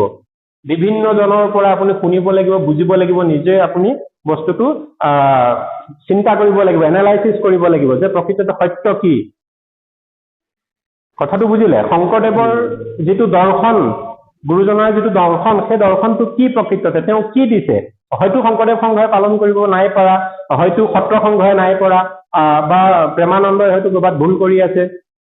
আপুনি হয়তো বুজি পাব যে শংকৰদেৱৰ প্ৰকৃততে যিটো তেওঁৰ উদ্দেশ্য আছিলে, ধৰ্মতত্ত্ব সেইটো কি, দৰ্শনটো কি, সেইটো আপুনি যেতিয়া বুজি পাব তেতিয়া আপুনি দেখিব, আপুনি নিজে অৰ্থটো বুজি পাব। তেতিয়ালৈকে আপুনি কলেতো যাব নালাগে।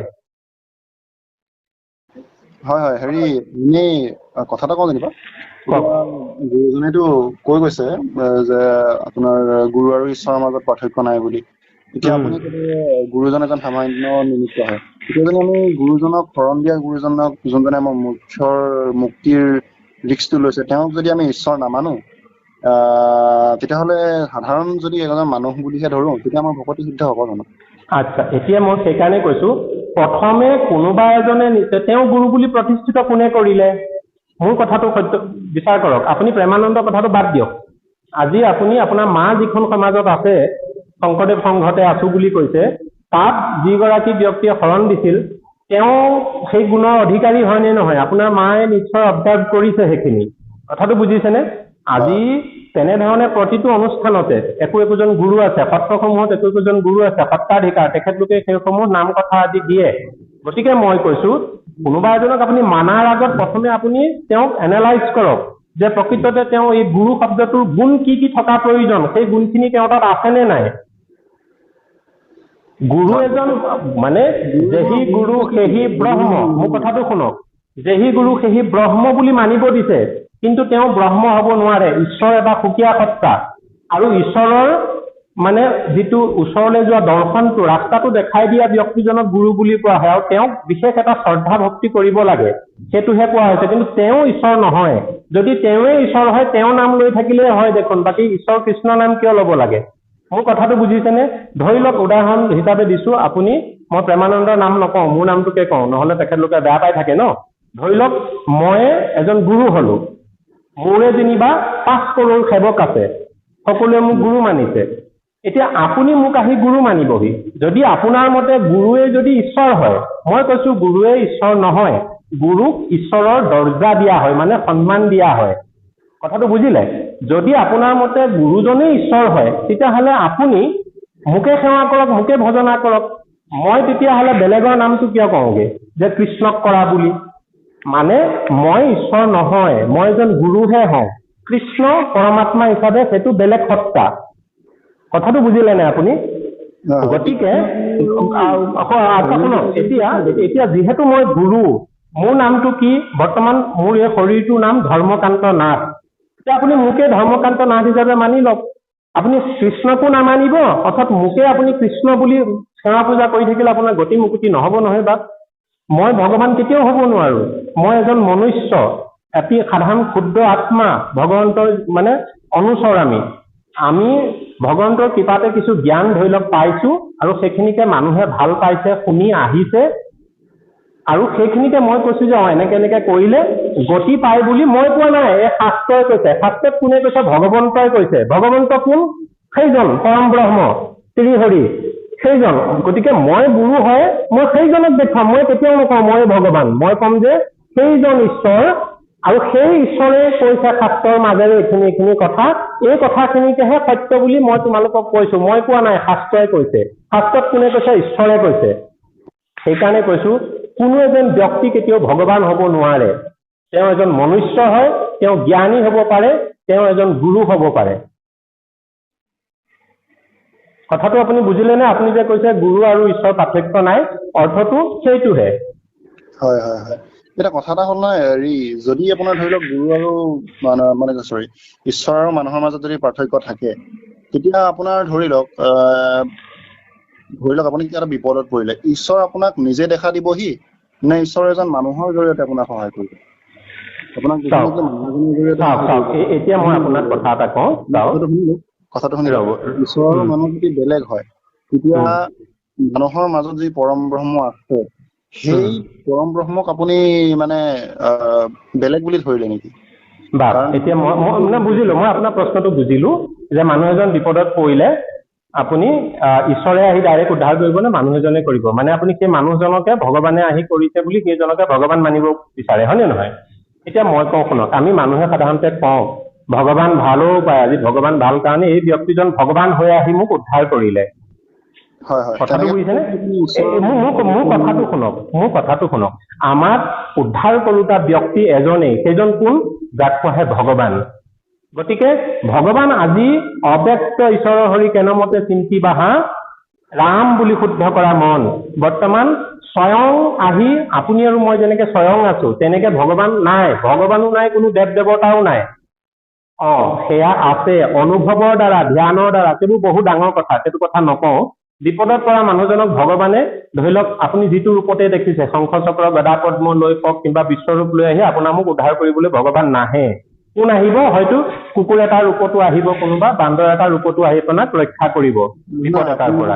এতিয়া মোৰ কথাটো শুনক, মোৰ যিটো আপোনাৰ ভাৱনাটো বুজিলো, এতিয়া কথা হ'ল ধৰি লওক আপোনাৰ মা দেউতা আছে, ধৰি লওক দেই, আছে, তেখেতলোক সৌভাগ্যশালী। আপুনি ক'ৰবাত আছে, কিবা এটা বিপদত পৰিলে, এতিয়া আপুনি আপোনাৰ মা দেউতাক খবৰটো দিলে বা কেনেবাকে মা দেউতাৰ ওচৰলৈ খবৰটো গ'ল, আৰু মা দেউতা আহিব পৰা নাই কিন্তু আপোনাৰ ওচৰলৈ মা দেউতাই কিবা এটা উপদেশ কিংবা ধনৰ টোপোলা আদি দি পঠিয়াই দিলে, মানে সেই বিপদটোৰ পৰা আপুনি বাচি গ'ল আপোনাৰ মা দেউতাই আপোনাক টকাখিনি দিয়াৰ কাৰণে, বা কোনোবা এজনক ফোন কৰি ক'লে আৰু সি আহি দিলেহি, মা দেউতাৰ দ্বাৰাই কিন্তু আহিছে, ধৰি লওক মই কথাটো কৈছো, সেই পইচাখিনি আনি দিয়া ব্যক্তিজন কোন হ'ল? এতিয়া আপোনাৰ মা দেউতা হ'ব নেকি? কেতিয়াও হ'ব নোৱাৰে। সেই ব্যক্তিজন এজন তৃতীয় পক্ষ, কোনোবা এজন ব্যক্তি, কিন্তু সহায় কৰোতা মানুহজন কোন? আপোনাৰ মা দেউতাই ফোন কৰি সেই মানুহজনক কৈছিল, যোৱা বাবু মোৰ ল'ৰাটো অমুকত আছে, এইটো বিপদত পৰিছে, এইটো সহায় কৰি আহা।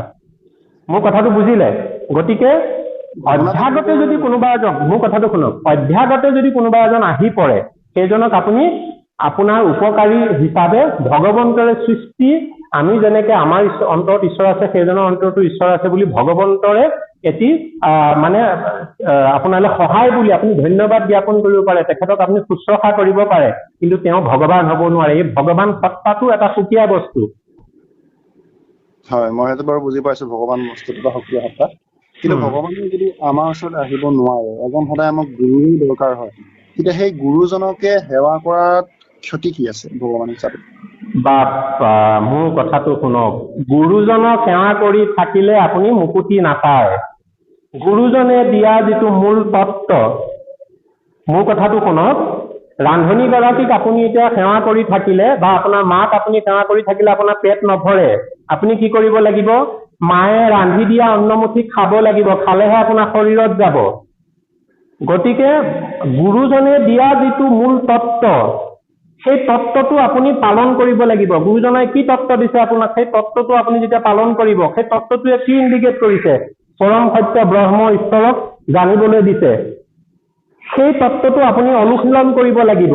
তাৰ কাৰণে আপুনি গুৰুজনক গুৰু হিচাপে সন্মান কৰিব লাগে, তেখেতক সেৱা কৰিব লাগে, পূজা কৰিব লাগে, মূৰত তুলিও ল'ব লাগে, তেখেতক ভৰি ধুৱাই দিব লাগে, তেখেতক আপুনি সেই মৰমখিনি সন্মানখিনি কৰিব লাগে। কিন্তু তেওঁ ভগৱান নহয়, তেওঁ আপোনাক মুক্তি দিব নোৱাৰে। তেওঁৰ দ্বাৰা, তেওঁ জ্ঞানেৰে দিয়া সেই উপদেশটোৰ দ্বাৰা আপুনি মুক্তি পাব। এতিয়া ধৰি লওক অৰ্জুনৰ গুৰু কোন আছিলে? অৰ্জুনৰ গুৰু কওকচোন। অৰ্জুনৰ আপুনি কিহৰ কথা সুধিছে? কুৰুক্ষেত্ৰ যুদ্ধৰ কোন আছিলে গুৰু? কুৰুক্ষেত্ৰৰ যুদ্ধত দীক্ষাগুৰুৰ কথা কৈছে নে আপুনি হৰণদাতা গুৰুৰ কথা কৈছে? বাদ দিয়ক, তেওঁলোকৰ শৰণ গুৰু বাদ দিয়ক। এই ধৰি লওক দ্ৰোণাচাৰ্যই, মোৰ কথাটো শুনক, দ্ৰোণাচাৰ্যই ধৰি লওক তেওঁলোকক, নহয়, প্ৰথম অৰ্জুনে শৰণ লৈছিলে কিন্তু। বাদ, সেই কথাটোলৈ বাদ দিয়ক। এতিয়া মোৰ কথাটো শুনক, সেইটো কাৰণে আপুনি ক'ব লাগিছিলে হৰণদাতা গুৰু নে দীক্ষাগুৰু। মোৰ কথাটো শুনক, এতিয়া সেইখিনিলৈ নাযাওঁ। মোৰ কথাটো, মই যিটো ক'ব বিচাৰিছো সেইটো কওক। মানে অৰ্জুনক শাস্ত্ৰ জ্ঞান দিওঁতা, অস্ত্ৰবিদ্যা জ্ঞান দিওঁতা ব্যক্তিজন কোন? দ্ৰোণাচাৰ্য। দ্ৰোণাচাৰ্যই যিখিনি জ্ঞান দিছিল যে অপজিটৰ পৰা যদি তোমালে এইটো খেল মাৰে, তুমি বান মাৰিবা, সেইটো মাৰিবা, তেতিয়া তুমি উদ্ধাৰ পাবা। তাকে নকৰি যদি দ্ৰোণাচাৰ্যকে যদি সেৱা কৰি বহি থাকে, তুমিয়ে মোৰ গুৰু, তুমিয়ে মোৰ গুৰু, তে অৰ্জুনে জিকিব নোৱাৰে। মানে মোৰ উদ্দেশ্যটো এইটোহে, গুৰুজনৰ সত্তাটো সিমানখিনিলৈকেহে, জ্ঞান দিবলৈ কাৰণে গুৰুজন, যাক আমি ব্ৰাহ্মণ ক'ব পাৰো, গুৰু ক'ব পাৰো, ঋষি মহৰ্ষি যিয়ে নকওক, যি জ্ঞান দিছে, তেওঁৰ অধিকাৰ বা তেওঁৰ গুৰুত্ব সিমানখিনিলৈকে যে আপোনাক জ্ঞান দিছে, গতিকে তেওঁ আপোনাৰ সদায় পূজনীয়, মই এষাৰে কৈছো। কিন্তু তেওঁ ভগৱান হ'ব নোৱাৰে। তেওঁ যিটো জ্ঞান দিছে, সেই জ্ঞানটো আপুনি সদায় পালন কৰিব লাগিব। যে তেওঁ কি কৈছে আপোনাক? সদায় ব্ৰহ্মক চিন্তা কৰা, ঈশ্বৰক চিন্তা কৰা, ঈশ্বৰৰ গুণ কৰ্ম কৰা। এই ধ্যান যিটো ব্যৱস্থা, এইখিনি বাৰু ভিতৰুৱা কথাই, এই যিটো কাম কৰিছে, সেই কামখিনি কৰিলেহে আপুনি মুক্তি পাব। গুৰুজনক সেৱা কৰি থাকিলে বা গুৰুজনাক ধৰি লওক আজি কোনোবাই কৈছে এৰোপ্লেন কিনি দিম, গুৰুজনাক এৰোপ্লেন কিনি দিলে আপুনি মুক্তি নাপাব দেই।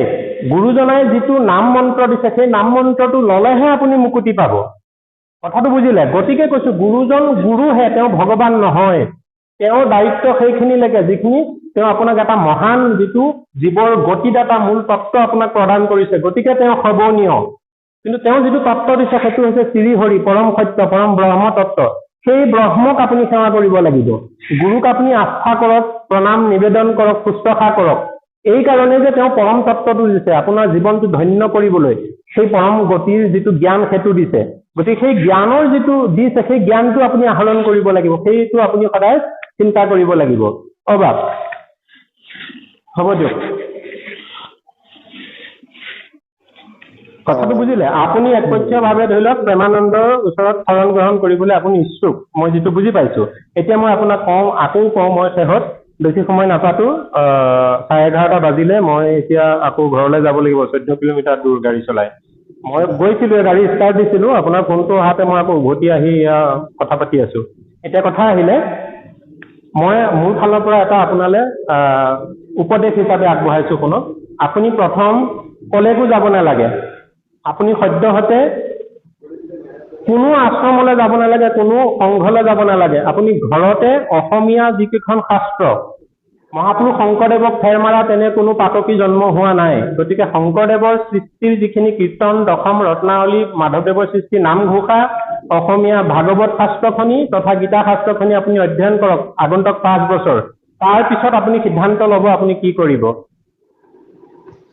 এতিয়া হেৰি নহয়, গুৰুটোতো ঈশ্বৰ নহয়, তেতিয়া এটা মানে আমাক সৰুতে শিকোৱা হয় যে গুৰু ব্ৰহ্মা, গুৰু বিষ্ণু, গুৰুৰ সাক্ষাৎ মহেশ্বৰা। সেইটো কথাটো এতিয়া গুৰুজনে যদি একো নহয়, তেতিয়া সেই পদটোৱে কি, সেই কথাটো কিয় কয়? আপুনি কি বুজিব বিচাৰে, সেই পদটোৰ পৰা আপুনি কি বিচাৰি পাইছে? গুৰু যদি জ্ঞান দিওঁতা হয়, তেতিয়াহ'লে আপোনাক ব্ৰহ্মাই কি জ্ঞান দিলেহি, বিষ্ণুৱে কি জ্ঞান দিলেহি, মহেশ্বৰে কি জ্ঞান দিলেহি। যদি জ্ঞান দিওঁতাজন গুৰু হয়, তে সেইকেইজনে আপোনাক কি জ্ঞান দিলে? আপুনি বিষ্ণুক কেতিয়াবা পাইছেনে? তেওঁ জ্ঞান দিছেনে? মহেশ্বৰে কিবা দিছেনে? ব্ৰহ্মাই আপোনাক কিবা জ্ঞান দিছেনে?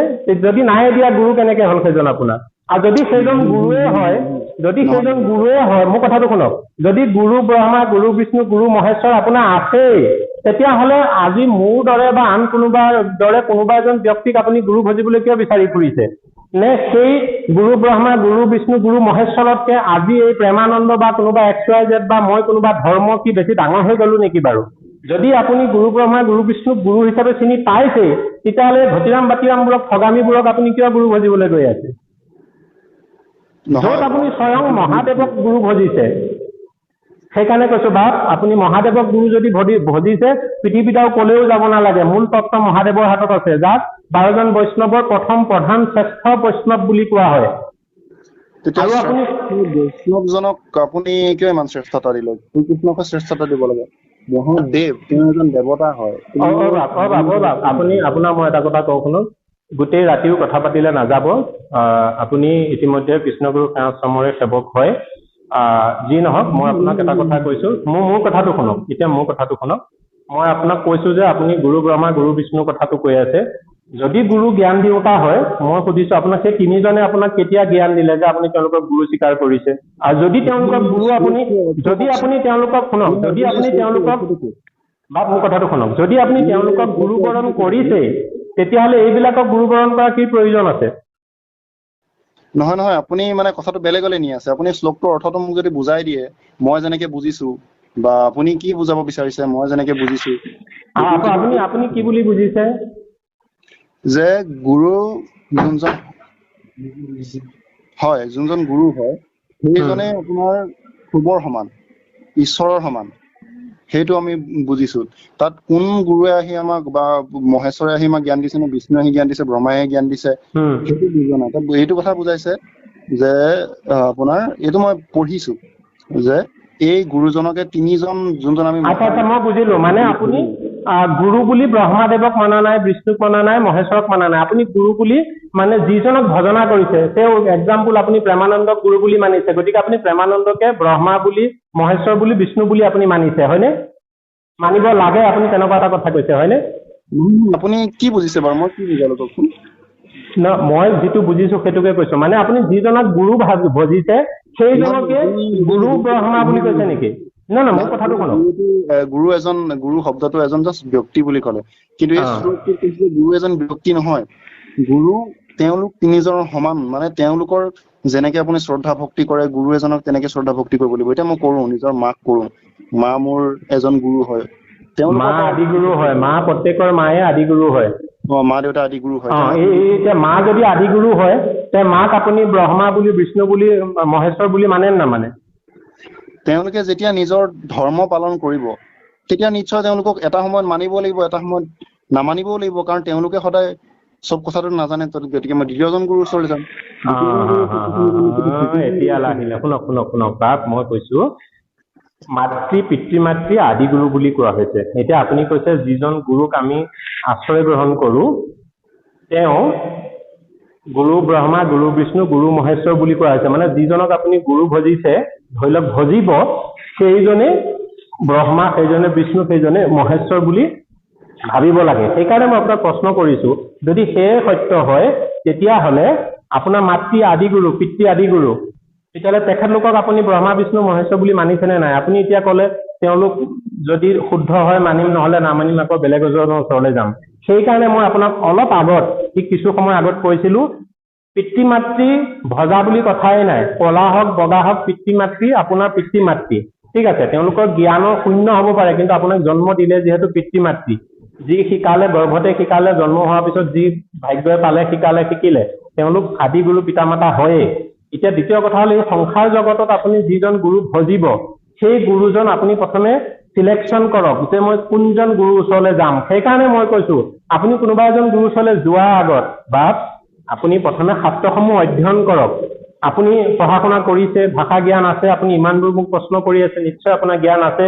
গতিকে আপুনি এই আমাৰ অসমীয়া যিখিনি শাস্ত্ৰখিনি অধ্যয়ন কৰক। অধ্যয়ন কৰি তাৰপিছত আপুনি এই গোটেই উত্তৰখিনি পাই যাব। এতিয়া গুৰু বুজিলে?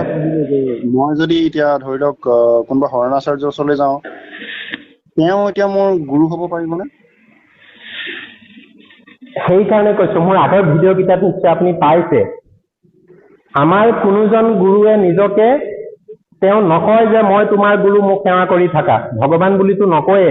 য'ত শংকৰদেৱেও কৈছিলে যে মই কৃষ্ণৰ কিংকৰ, গতিকে কোৱা হৈছে মই উপদেশী গুৰু।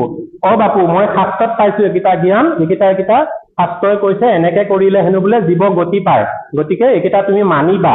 এই মূল বাক্যশাৰী দিয়াৰ কাৰণে তেখেত আমাৰ গুৰু হ'ল। কিন্তু তেওঁ ঠেং ভৰি মেলি দি মই গুৰু ভৰিত ধৰি সেৱা কৰি বুলি নকয় আমাৰ সংস্কাৰত, ঠিক আছে। গতিকে আপুনি সেইকাৰণে কৈছো বাপ, আপুনি অধ্যয়ন কৰক, এই গোটেই জ্ঞানবোৰ আপুনি পাব, কলেও যাব নালাগে।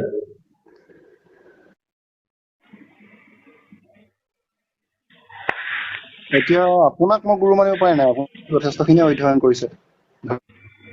নাই, মই বৰ্তমান সেই বিষয়টোলৈ যোৱা নাই যে এজন গুৰু হ'বৰ কাৰণে যিখিনি প্ৰয়োজন আছে মই সেইখিনি লোৱা নাই। তথাপিতো এটা কথা কওঁ, আপুনি মোক নহয়, এতিয়া চাওক দেই, মই ব্যক্তিগতভাৱে সেই ব্যক্তিকেইজনক আজিলৈকে লগ পোৱা নাই। মোৰ কথাটো শুনক, হয় তেতিয়াতো আপোনাকো মানে মোৰ কথাটো শুনক বাপ, মোৰ কথাটো শুনক। এই যে মূল এজনক কিবা এটা সেই যিটো মান দিয়া হয়, সেই এজন কোনোবা ব্যক্তি হ'বগে, কিন্তু এজন ব্যক্তিয়ে নিজৰ জীৱনত কেৱল পিতৃ মাতৃ আদি গুৰু নহয়, গৰ্ভত থাকোতে মাতৃগৰাকীয়ে যদি কিবা কথা শুনি আছিল, মাতৃজনীৰ জৰিয়তে, মোৰ কথাটো শুনক, মাতৃগৰাকীৰ মোৰ কথাটো শুনক, আদিগুৰু পিতা মাতা হয় বা মোৰ কথাটো শুনক, আদিগুৰু পিতা মাতা হয়, কিন্তু অকল পিতা মাতাই নহয়, আপুনি মাতৃ গৰ্ভত থাকোতে মাতৃক সজ্ঞান দি থকা ব্যক্তিজনো আওপকীয়াকে আপোনাৰ গুৰু হ'ল। যেনেকৈ প্ৰহ্লাদৰ গুৰু নাৰদ ঋষি হৈছিলে, পিছলেও হ'ল, কিন্তু তেওঁ গৰ্ভত থাকোতেও হৈছিলে। সেইকাৰণে কৈছো, আমি প্ৰতিটো খোজতেই খোজকাঢ়ি গৈ থাকোতে য'ত য'ত আমি সজ্ঞান পাওঁ, সেইজনেই মোৰ গুৰু হয়। এনেকুৱা নহয় যে মোৰ গুৰু কোনোবা এজনেই, মানে আপোনাৰ দীক্ষাৰ সেই মূল আঁচনিটো দিওঁতে এজন আপুনি এটা নিয়মত তেওঁক আশ্ৰয় ল'ব লাগে, কিন্তু জ্ঞান অৰ্জনৰ কাৰণে আপুনি বাটে ঘাটে সকলোতে আজি জ্ঞান পাব। গতিকে সেই ব্যক্তিজনৰ সেই মূল সত্য কথাষাৰকো আপুনি গুৰু হিচাপে, গুৰু যে কাক কৈছে, আপুনি বিশ্বাসক গুৰু মানি আপুনি সেই শব্দটো যিটো বুজিলে, আপুনি নিজকে অধ্যয়ন কৰি সেইখিনি শিকিব পাৰে। কথাটো বুজিলে নে? গতিকে মোৰ আজি শাস্ত্ৰগুৰু হিচাপে শুনক, শাস্ত্ৰগুৰু হিচাপে আমাৰ পিতৃ পৰম্পৰা, আমাৰ ককা দেউতা বা আমাৰ দেউতাৰ পৰা বা আমাৰ সামাজিক পৰিৱেশৰ পৰা আমি অধ্যয়ন কৰিছো শাস্ত্ৰসমূহ, আজিও কৰি আছো। বৰ্তমান মই আৰু কৰবাত থাকোতে 2 বছৰ কাল কোনোবা ব্যক্তিৰ ওচৰত মই সদায় গৈ অহা যোৱা কৰি গধূলা 2 ঘণ্টাকে 3 ঘণ্টাকে মই অধ্যয়ন কৰিছিলো। তাৰো বাদে মই এতিয়া বৰ্তমান যিটো জগতৰ ইউটিউব চিষ্টেম, ইয়াতে বিভিন্ন জনৰ ভিতৰত 10 জন মান ব্যক্তিৰ যিখিনি লেকচাৰ অধ্যয়ন সেইখিনি মই সদায় চৰ্চা কৰোঁ। এক প্ৰকাৰে ক'ব গ'লে তেখেতলোকো মোৰ এনেধৰণৰ সদগুণী গুৰুৱে হয়। কিন্তু এই যিটো আমাৰ যিটো সামাজিক ব্যৱস্থাৰে গুৰু এজন ভজিব লাগে, নাম কথা লোৱা বুলি যাক কোৱা হয়, তাক শৰণাচাৰ্য গুৰু বুলি কোৱা হয়, উপদেশী গুৰু বুলি কোৱা হয়, সেয়া আমাৰ সংস্কাৰ নীতিটো আছে, সকলোতে আছে। তাৰ আগতে আপুনি প্ৰথমে জ্ঞানখিনি লৈ লওক, মই সেইটোহে কৈছোঁ, অধ্যয়ন কৰক বাপ। নহয় এই শৰণদাতা গুৰু আৰু দীক্ষা গুৰুৰ মাজত ডিফাৰেন্সটো কি বাৰু? দীক্ষা গুৰু আৰু শিক্ষা গুৰু যোনটো একেই আপোনাক কোনোৱে আহি মোৰ কথাটো শুনক, কোনো এজন ব্যক্তিয়ে আজি সেইটো যিটো দল সংগঠনেই নকওক, আপুনি শংকৰ সংঘই কওক, ভাগৱতী সমাজই কওক, কোনোবা আশ্ৰমই কওক, কোনোবা আজি প্ৰেমানন্দ আশ্ৰমই কওক, ভগৱন্তৰ সত্তাটোক পৰম ডাইৰেক্ট চক্ষুষ কোনেও আনি খাৰা কৰি দিবহি নোৱাৰে। কথাটো বুজিলেনে? সেইখিনি আপুনি আৰু মই, মোৰ কথাটো শুনক। ইতিহাসত আছে কিন্তু উদাহৰণ। বাপ মোৰ কথাটো শুনক, ইতিহাসত আছে, কিন্তু ইতিহাসত মই আপোনাক সুধিছো শুনক, মোৰ কথাটো শুনক, ইতিহাসত আছে। ইতিহাসৰ সেই ব্যক্তিজনক আপুনি এতিয়া বিচাৰি ক'ত পাব? প্ৰেমানন্দকে আপোনাক কৈছো, আপোনাৰ পজিটিভটো প্ৰেমানন্দ বাপত আছে। প্ৰেমানন্দই, মোৰ কথাটো শুনক না বাপ, মোৰ কথাটো শুনক, প্ৰেমানন্দই ঈশ্বৰক সাক্ষাৎ আনি দিয়া মানুহ আছে নেকি? নহয় আপুনি নিজৰ কথাকে মানে নিজে কাটি দিছে। আপুনি যে ক'লে চাক্ষুষ কোনো দেখুৱাব নোৱাৰে, মই সেইটো কাৰণে ক'লো যে ইতিহাসৰ প্ৰমাণ আছে। এতিয়া আপুনি সেইটো কথা তেতিয়াহ'লে বুজিছো আপোনাৰ, মই তাতকৈ বুজিছো, মই কৈছো শুনক, এই যে স্বয়ং যেনেকৈ চাওক ভগৱন্তৰ বিশ্বৰূপটো যে দিছিলে, এই ৰূপটো আজি কলি যুগত স্বয়ং সন্মুখত আহি হাতে আপোনাৰ সন্মুখত এই শংখ চক্ৰ গদা পদ্ম ধৰি বা যি ৰূপ বিশ্বৰূপে আহি কোনো ভগৱন্ত নাহে আৰু দেখুৱাই দিব কোনেও নোৱাৰে। এইটো কেনেকে আছে শুনক, মই কওঁ, আৰু মোৰ কথাটো শুনক বাপ, বেছি সময় নিদিওঁ মই, আপুনি বহু তৰ্কী মানুহ হয়, মোৰ কথাটো শুনক। নকৰিলে আপুনি মানে প্ৰায় উত্তৰবোৰ আপুনি ফালৰি কাটিহে গ'ল। নহয়, মোৰ কথাটো শুনক, আপোনাৰ গুৰু, মোৰ কথাটো শুনক, আপোনাৰ যেনেকৈ গাখীৰত মাখন আছে কিন্তু গাখীৰত একো নাই, তাত উতলালে মাখন পোৱা যায়, তদ্ৰূপ আপুনি গুৰুৱে দিয়া জ্ঞানখিনি মানে শাস্ত্ৰ মন্থন কৰিলে আপুনি সেই অনুভৱৰ দ্বাৰা ঈশ্বৰক অনুমান কৰিব পাৰে, তাৰ পৰা আপুনি চাক্ষুষ পাব পাৰে। সেইখিনিলৈ যোৱা বহুত দেৰি আছে, গাখীৰ পগাব লাগিব। গতিকে প্ৰথমে গাখীৰ পগাওক, তাৰপিছত মাখন পাব। পোনপটীয়াকৈ গাখীৰ নপগোৱাকৈ কোনোৱে আনি দিবহি নোৱাৰে। সেইকাৰণে কৈছো প্ৰথমে অধ্যয়ন কৰক আপুনি। নহয়, এজন গুৰু নহলে তেনেকে হলেতো আমি ল'ৰা ছোৱালীক অকল কিতাপত LKG UKG গৈ পেলাই কিতাপখন দিয়েতো এৰি দিব পাৰিলোহেঁতেন। এতিয়া ল'ৰা নিজে পঢ়িব। আপুনি মোৰ কথাটো শুনক, আপুনি ডাইৰেক্ট LKG মানে স্কুলত এডমিশ্যন দিয়াৰ আগত পিতৃ মাতৃয়ে বা ওচৰ চুবুৰীয়া কোনোবাই, মায়ে দেউতাই ল'ৰাটোক একো কোৱা অকক চিলেটত শিকোৱা পঢ়োৱা নাই নেকি? ডাইৰেক্টলি স্কুলখনত জুবিয়াই দিছেগে নেকি?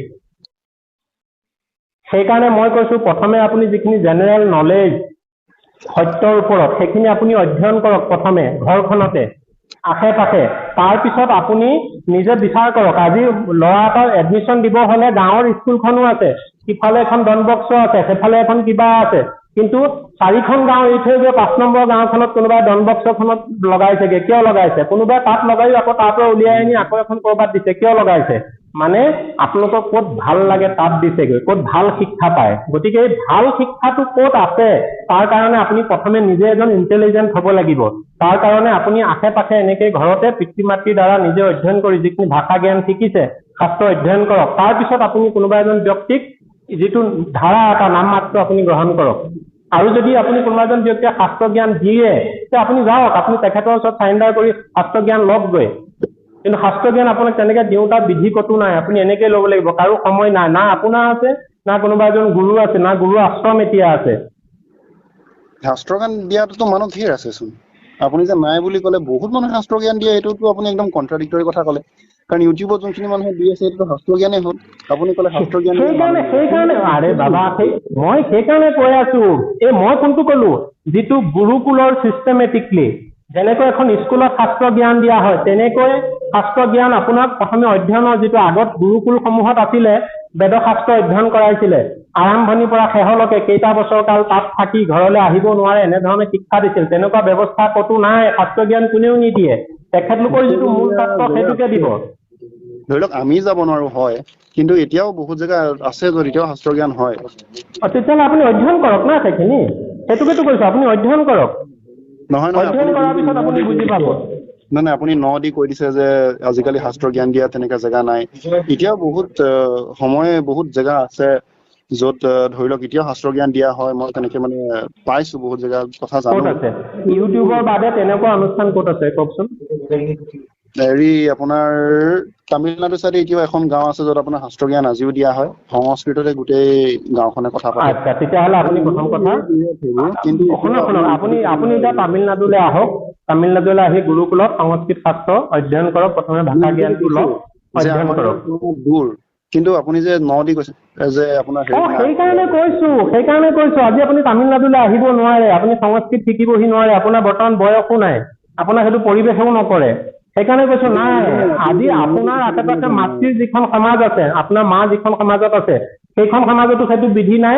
কিংবা আপোনাৰ য'ত পজিটিভলি মাইণ্ডটো আছে কৃষ্ণগুৰু সেৱাশ্ৰমত, তাতো আপোনাক এনেধৰণেৰে যেনেকৈ স্কুল তেখেতৰ আছে, বিশ্ববিদ্যালয় আছে, তেনেধৰণে শাস্ত্ৰ জ্ঞান শিকাওঁতা, ভাগৱত শাস্ত্ৰ আৰম্ভণিৰ পৰা শেষলৈ প্ৰতিটো শব্দ শাৰী শিকাওঁতা চিষ্টেমটো নাই। কেৱল এনেধৰণে আজি এটুকুৰা কাইলৈ এটুকুৰা নাম প্ৰসংগ আদি যিবোৰ লেকচাৰ বক্তা এইবোৰে হয়, য'ত ইউটিউবতো হৈ আছে সেইবোৰ। কথাটো বুজিলে? মই কথাটো শুনক, বেছি সময় নাপাতো আৰু। ঘটনা এটা হ'ল নহয়, এই আপুনিতো এতিয়া মইতোতো নহয় বাৰু, মা বা আপুনি বা সেই তেওঁলোকৰ ভকতসকল, তেওঁলোকতো এতিয়া বৈষ্ণৱে নহ'ল জানো? তেওঁলোকো কৃষ্ণকে ভজনা কৰে, আমিও কৃষ্ণকে ভজনা কৰো।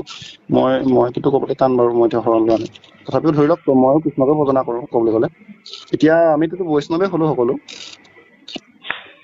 তাৰপিছত বৈষ্ণৱ দক্ষ যজ্ঞ মানে মই হেৰি চাইছিলো, এইটো আপোনাৰ ভাওনাত চাইছিলো বা দক্ষ যজ্ঞৰ বিষয়ে পঢ়িছিলো। বৈষ্ণৱ এজনক মানে ধৰি লওক ঘপকে অপমান কৰাটো, কিবা এটা কৰাটো, সেইটো বিৰাট ডাঙৰ আপোনাৰ এটা হেৰি হয়, ভুল হয়। এতিয়া আপুনি ঘপকে যদি কাৰোবাক কিবা তেনেকে সামাজিক মাধ্যমত কিবা কৰি দিয়ে, তেতিয়াতো আপোনাৰ হেৰি নহ'বনে? আচ্ছা বাপ, হেৰি দক্ষ যজ্ঞখনত আপুনি কোনে কাক অপমান কৰা দেখিলে? দক্ষই শিৱক অপমানটো কৰিছে, এজন বৈষ্ণৱে আন এজন বৈষ্ণৱক অপমান। কি বুলি কৰিছিল, কিয় কৰিছিল? কাৰণ তেওঁ সেইটো আপুনি যদি এনে ফেমিলি মানুহৰ ফালৰ পৰা ভাবিবলৈ যায়, তেওঁ জোঁৱাই হিচাপে পচন্দ হোৱা নাছিলে কাৰণে বিভিন্ন কটু ভাষাৰে কৈছিলে। এতিয়া বৈষ্ণৱ এজনক কোৱা তেনেকুৱা কটু ভাষাৰে সমালোচনা কৰা কথা হৈ গ'ল। এতিয়া আপুনিও যদি বৈষ্ণৱ হৈ বেলেগ এজন বৈষ্ণৱক সমালোচনা কৰে, তেতিয়া সেইটো এজন বৈষ্ণৱৰ পক্ষে কিমান দুৰ্ভাৱ পায়। এতিয়া মই সেই উত্তৰটো দিওঁ। মহাদেৱক আপুনি নিজেই কৈছে যে তেওঁ ব্যক্তিগতভাৱে তেওঁক পচন্দ কৰা নাছিল, গতিকে জীয়াৰী যোৱাটোৱে তেওঁৰ কাৰণে দুখ আছিল, গতিকে তেওঁ সহ্য কৰা নাছিল, তেওঁ অপমান কৰিছিল। হয়, তেওঁ নিন্দা কৰিছিল, ভৰ্ৎসনা কৰিছিল। আৰু মই যিকেইটা কথা কৈছো, এইটো নিন্দা আৰু ভৰ্ৎসনা নহয়। প্ৰেমানন্দই শংকৰদেৱৰ সৃষ্টি শাস্ত্ৰসমূহক বিকৃত কৰিছে। তেওঁ নিজেই এজন শংকৰদেৱ হ'ব নোৱাৰে, তেওঁ কল্কি ঈশ্বৰ হ'ব নোৱাৰে। গতিকে তেওঁ যিটো ডিমাণ্ড কৰিছে, এই ডিমাণ্ডটোক মই ভণ্ডামি বুলি কৈছো। আৰু তেখেতে নিজে ভগৱান বুলি কওঁতে যিসকল শিষ্যই তেওঁক ভগৱান বুলি মানি আছে, মানে ঈশ্বৰ কৃষ্ণক বন্দনা কৰা হৈছে, গতিকে বাকী সকলকো মই অন্ধ বুলি কৈছো। এইটোত মই সেই তেনে অপৰাধ কৰা নাই, যিটো সত্য কথা মই সেইটোক যুক্তিৰে প্ৰত্যাখ্যান, মই সেইটো আগবঢ়াইছো। কথাটো বুজিলে নে? আচ্ছা। কিন্তু সেইখন নকলটো শংকৰদেৱৰ পৰাই কৰিছে বুলি আপুনি কেনেকৈ চিয়ৰ? কাৰণ এতিয়া লাইনত আহিছা, তোমাক মই চিনি পাইছো ভালকে। ঠিক আছে, কোৱা। কাৰণ হেৰি আপুনিয়ে কৈছিলে যে শংকৰদেৱে তেনেকে আনিছে, বা যিসকলে ইউটিউবত কয় তেওঁলোকেও ভাগৱতখনেই পঢ়িছে। বৰ ভাল। মানে তেওঁলোকো মানে তাৰ পৰা নহ'ল তেতিয়াহ'লে। আচ্ছা, ঠিক আছে, বুজিলো।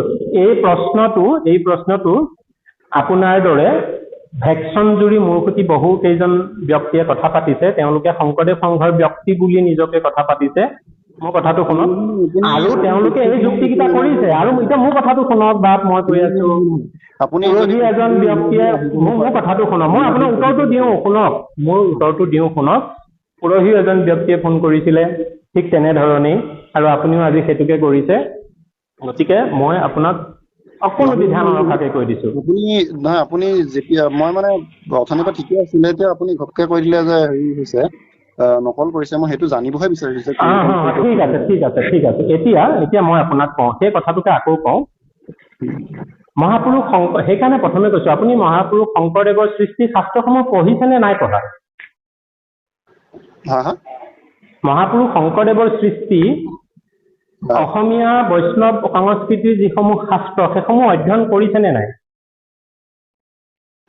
সেইখিনি মই নিজে নাই পঢ়া, কিন্তু মোক মায়ে কৈছে। মায়ে কাৰণ কৈছে? মায়ে নিজেও নাই পঢ়া দেই, মায়ে খালি অনুষ্ঠান আচ্ছা আচ্ছা, ঠিক আছে। মই আপোনাৰ মনৰ হেৰিটো বাৰু ক্লিয়াৰ কৰি দিম। মই আকৌ আপোনাক শেষৰ কাৰণে কওঁ, আপুনি প্ৰথমে এই শাস্ত্ৰসমূহ অধ্যয়ন কৰক, ঠিক আছে? এই গোটেইসমূহ শাস্ত্ৰ অধ্যয়ন কৰক, তেতিয়া আপোনাৰ এই মনৰ সমস্যাবোৰ দূৰ হ'ব, নহ'লে কেতিয়াও নহয়। এতিয়া মোৰ কথাটো শুনক, মই আপোনাক কওঁ, কথা নবঢ়াওঁ দেই, মোৰ সময় ধেৰ দেৰি হৈছে। মোৰ কথাটো শুনক, আপুনি কি কৈছে? আপোনাৰ কথা মতে শুনক, আপোনাৰ দৰে ইতিমধ্যে এই প্ৰশ্নটো কৰা, এই প্ৰশ্নটো আপুনি যে কৈ আছে, মই এবাৰ কওঁ অকমান, আপুনি বয়সত ডাঙৰ কাৰণে মই আপোনাক কৈ আছো যেনিবা, মই কওঁ কিবা এটা। আপোনাক ধৰিলো মই আমাৰ গুৰুজনাৰ এখন পঢ়িলো, মই যিখন ভাগৱত আমাৰ গুৰুজনাই যিখন অনুমোদন কৰিছে, মোৰ মায়েও আজিলৈকে পঢ়ি পোৱা নাই চাগে। মোৰ মা যিটো সময়ত হেৰি হৈছিলে, ধৰি লওক প্ৰথম উদ্দেশ্য হৈছিলে, সেইটো সময়ত মানে মায়ে কয় যে সেইটো সময়ত মানে ভাওনাৰ কি কয় এইটো আপোনাৰ যিখন লিখে সেইখনো মানে ছোৱালীখিনিক চুব দিয়া নাছিলে। সেইটো সময়তে মা মোৰ হেৰি হোৱা, কি কয় এইটো সংসদ সোমোৱা। এতিয়া সেই সময়ৰ পৰা তাৰপিছতে মানে মায়ে যে কেতিয়াও বা তাৰ পাছত ভাগৱতখন পঢ়িছে এইটো সন্দেহ আছে। তোমাৰ দেউতাৰে পঢ়িছিল নে ভাগৱত, বা দেউতাক বিশ্বাস কৰি মায়ে গ্ৰহণ কৰিছে স্বামী দেৱতা বুলি? হয়। মা যেতিয়া মানে সংঘত সোমাইছিল তেতিয়াতো তোমাৰ দেউতা আছিল, হয়নে নহয়? গতিকে তোমাৰ দেউতা, মাৰ পৰা তোমাৰ দেউতা শ্ৰেষ্ঠ, স্বামী দেৱতা বুলি মায়ে মানিছে। গতিকে দেউতাৰে উচিত বুলি যিটো জ্ঞান কৰি তাত গৈছে, সেই জ্ঞানটো মায়ে গ্ৰহণ কৰিছে। এতিয়া যদি তোমাৰ ধৰি লোৱা, নাজানো দেউতা আছেনে নাই, ধৰি লোৱা এতিয়া তোমাৰ মা থকা পন্থটো যদি তোমাৰ ভুল অনুমান হৈছে, তাৰ আগতে তুমি অধ্যয়ন কৰা, অধ্যয়ন কৰি পেলাই তেতিয়া তুমি গম পাবা। যদি মা ভুলত আছে, মাক কোৱা মা এইটো ভুল, আৰু কি ভুল আছে তুমি সেইখিনি নিজে ক্লিয়াৰ কৰি লোৱা। নহয়, সেইটো কথাই কৈছো। মই তেতিয়া অধ্যয়ন কৰিলে মই 3খন মান 4খন মান অধ্যয়ন কৰিব লাগিব, যে কি কয় এইটো আপোনাৰ হেৰিখনো অধ্যয়ন কৰিব লাগিব, যোনখন মূল আছে সেইখনো অধ্যয়ন কৰিব লাগিব, তাৰপিছত গুৰুজনে যোনখন ভাঙনি কৰিলে সেইখনো অধ্যয়ন কৰিব লাগিব। এতিয়া মোৰ কথাটো শুনা, মোৰ কথাটো অধ্যয়ন কৰিব লাগিব।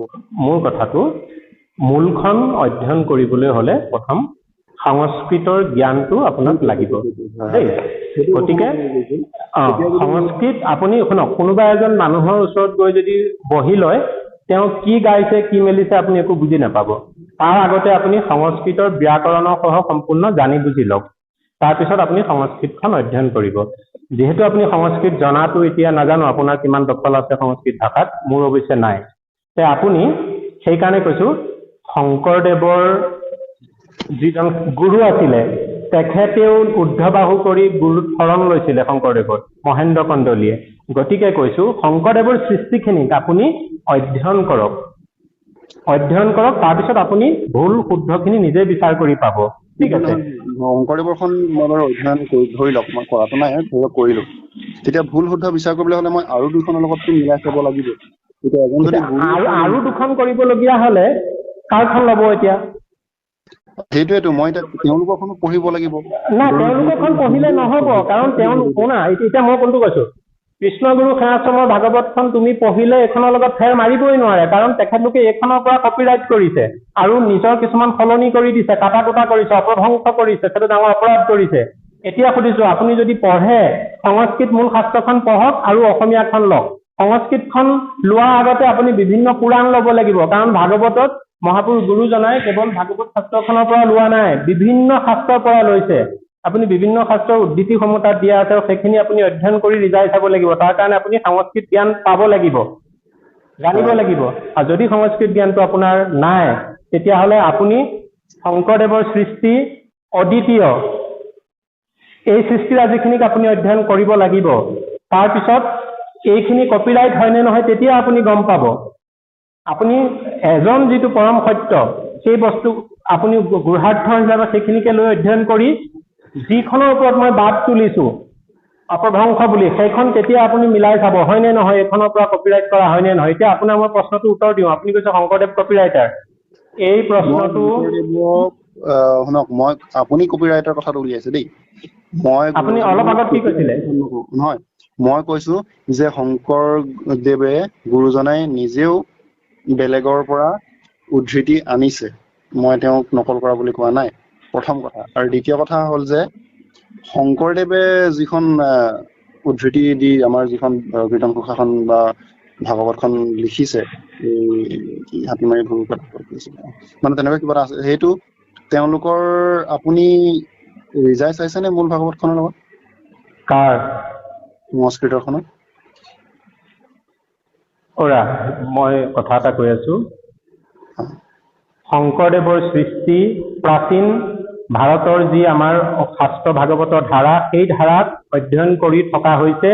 সেয়েহে কৈছো প্ৰেমানন্দই যিখন ভাগৱতৰ সাৰ বুলি ৰচনা কৰিছে, তেওঁ সংস্কৃত শাস্ত্ৰ অধ্যয়ন কৰি কৰা নাই, তেওঁ বৰঞ্চ এই আমাৰ পৌৰাণিক মানে শংকৰদেৱৰ সমসাময়ৰ সেই ব্যক্তিসকলে মনীষীসকলে অসমীয়া পদবন্ধে প্ৰচাৰ ৰচনা কৰা এই শাস্ত্ৰখনক তেওঁ কাটি কুটি নিজৰ ববীয়াকে লিখিছে। কথাটো মই কি কৈছো বুজিছে নাই? এতিয়া মই কৈ দিছো আপোনাৰ, মোৰ কথাটো শুনক। আপোনাৰ দৰে কেইবাজনো ব্যক্তিয়ে এই প্ৰশ্নষাৰ কৰিছিলে, আপুনি যদি নাই কোৱা বুলি কৈছে, তথাপিতো মই কৈছো আৰু কেইজনমানেও কৰিছিল। এই গোটেইকেইটা বিষয় সামৰি কওঁ। মই আগতো কৈছো, অলপ আগত কৈও উঠিছো যে সেই সময়ত অসমত এনে পৰিস্থিতি হৈছিল ধৰ্মৰ নামত যিবোৰ ব্যভিচাৰ চলিছিল। গুৰুজন মোৰ কথাটো সামৰিব দিয়ক, কথা বাঢ়ি গ'লে ৰাতিটো ইয়াতে হ'ব দেই। মোৰ কথাটো শুনক। শংকৰদেৱ গুৰুজনাৰ শাস্ত্ৰসমূহ অধ্যয়ন কৰি মূল তত্ত্বটো দিলে, য'ত সংস্কৃত শাস্ত্ৰৰ পণ্ডিত মাধৱদেৱে তেওঁ শাক্তধৰ্মী আছিল, তেওঁ চাৰেণ্ডাৰ কৰি গুৰুক শৰণ লৈ একেলগে এই যিটো ভাগৱত ধৰ্ম, নাম ধৰ্ম মূল তত্ত্ব প্ৰচাৰ কৰিছে। কথাটো বুজিলেনে? আৰু শংকৰদেৱে কতো তেখেতে কোৱা নাই মই গুৰু, মই ঈশ্বৰ বুলিতো কোৱা নায়েই। তেখেতে মূল তত্ত্বটো উদ্ধাৰ কৰি, তাৰ পৰা অনুবাদ কৰি উদ্ধাৰ কৰি গোটেই শাস্ত্ৰৰ পৰা, পুৰাণৰ পৰা পৰ্যন্ত আনি, সকলোৰ পৰা আনি তেওঁ মূল তত্ত্বখিনি দি কৈছে নৰগণৰ কাৰণে যে তোমাৰ যদি বিশ্বাস হোৱা নাই, মোৰ কথাটো শুনা, এইটো নহয়, বিশ্বাস যদি হোৱা নাই, এই অমুকখন শাস্ত্ৰত চোৱা, এনেকে কৰা। এনেকে কৰি আমালে যদি শংকৰদেৱে এই সৃষ্টিটো দি থৈ নগলহেঁতেন, তেতিয়াহ'লে কৈছো তোমাৰ শ্ৰদ্ধাৰ যি প্ৰেমানন্দ, তেখেতেও আজি এই দোকানখন মেলিব নোৱাৰিলেহেঁতেন। কথাটো বুজিলানে?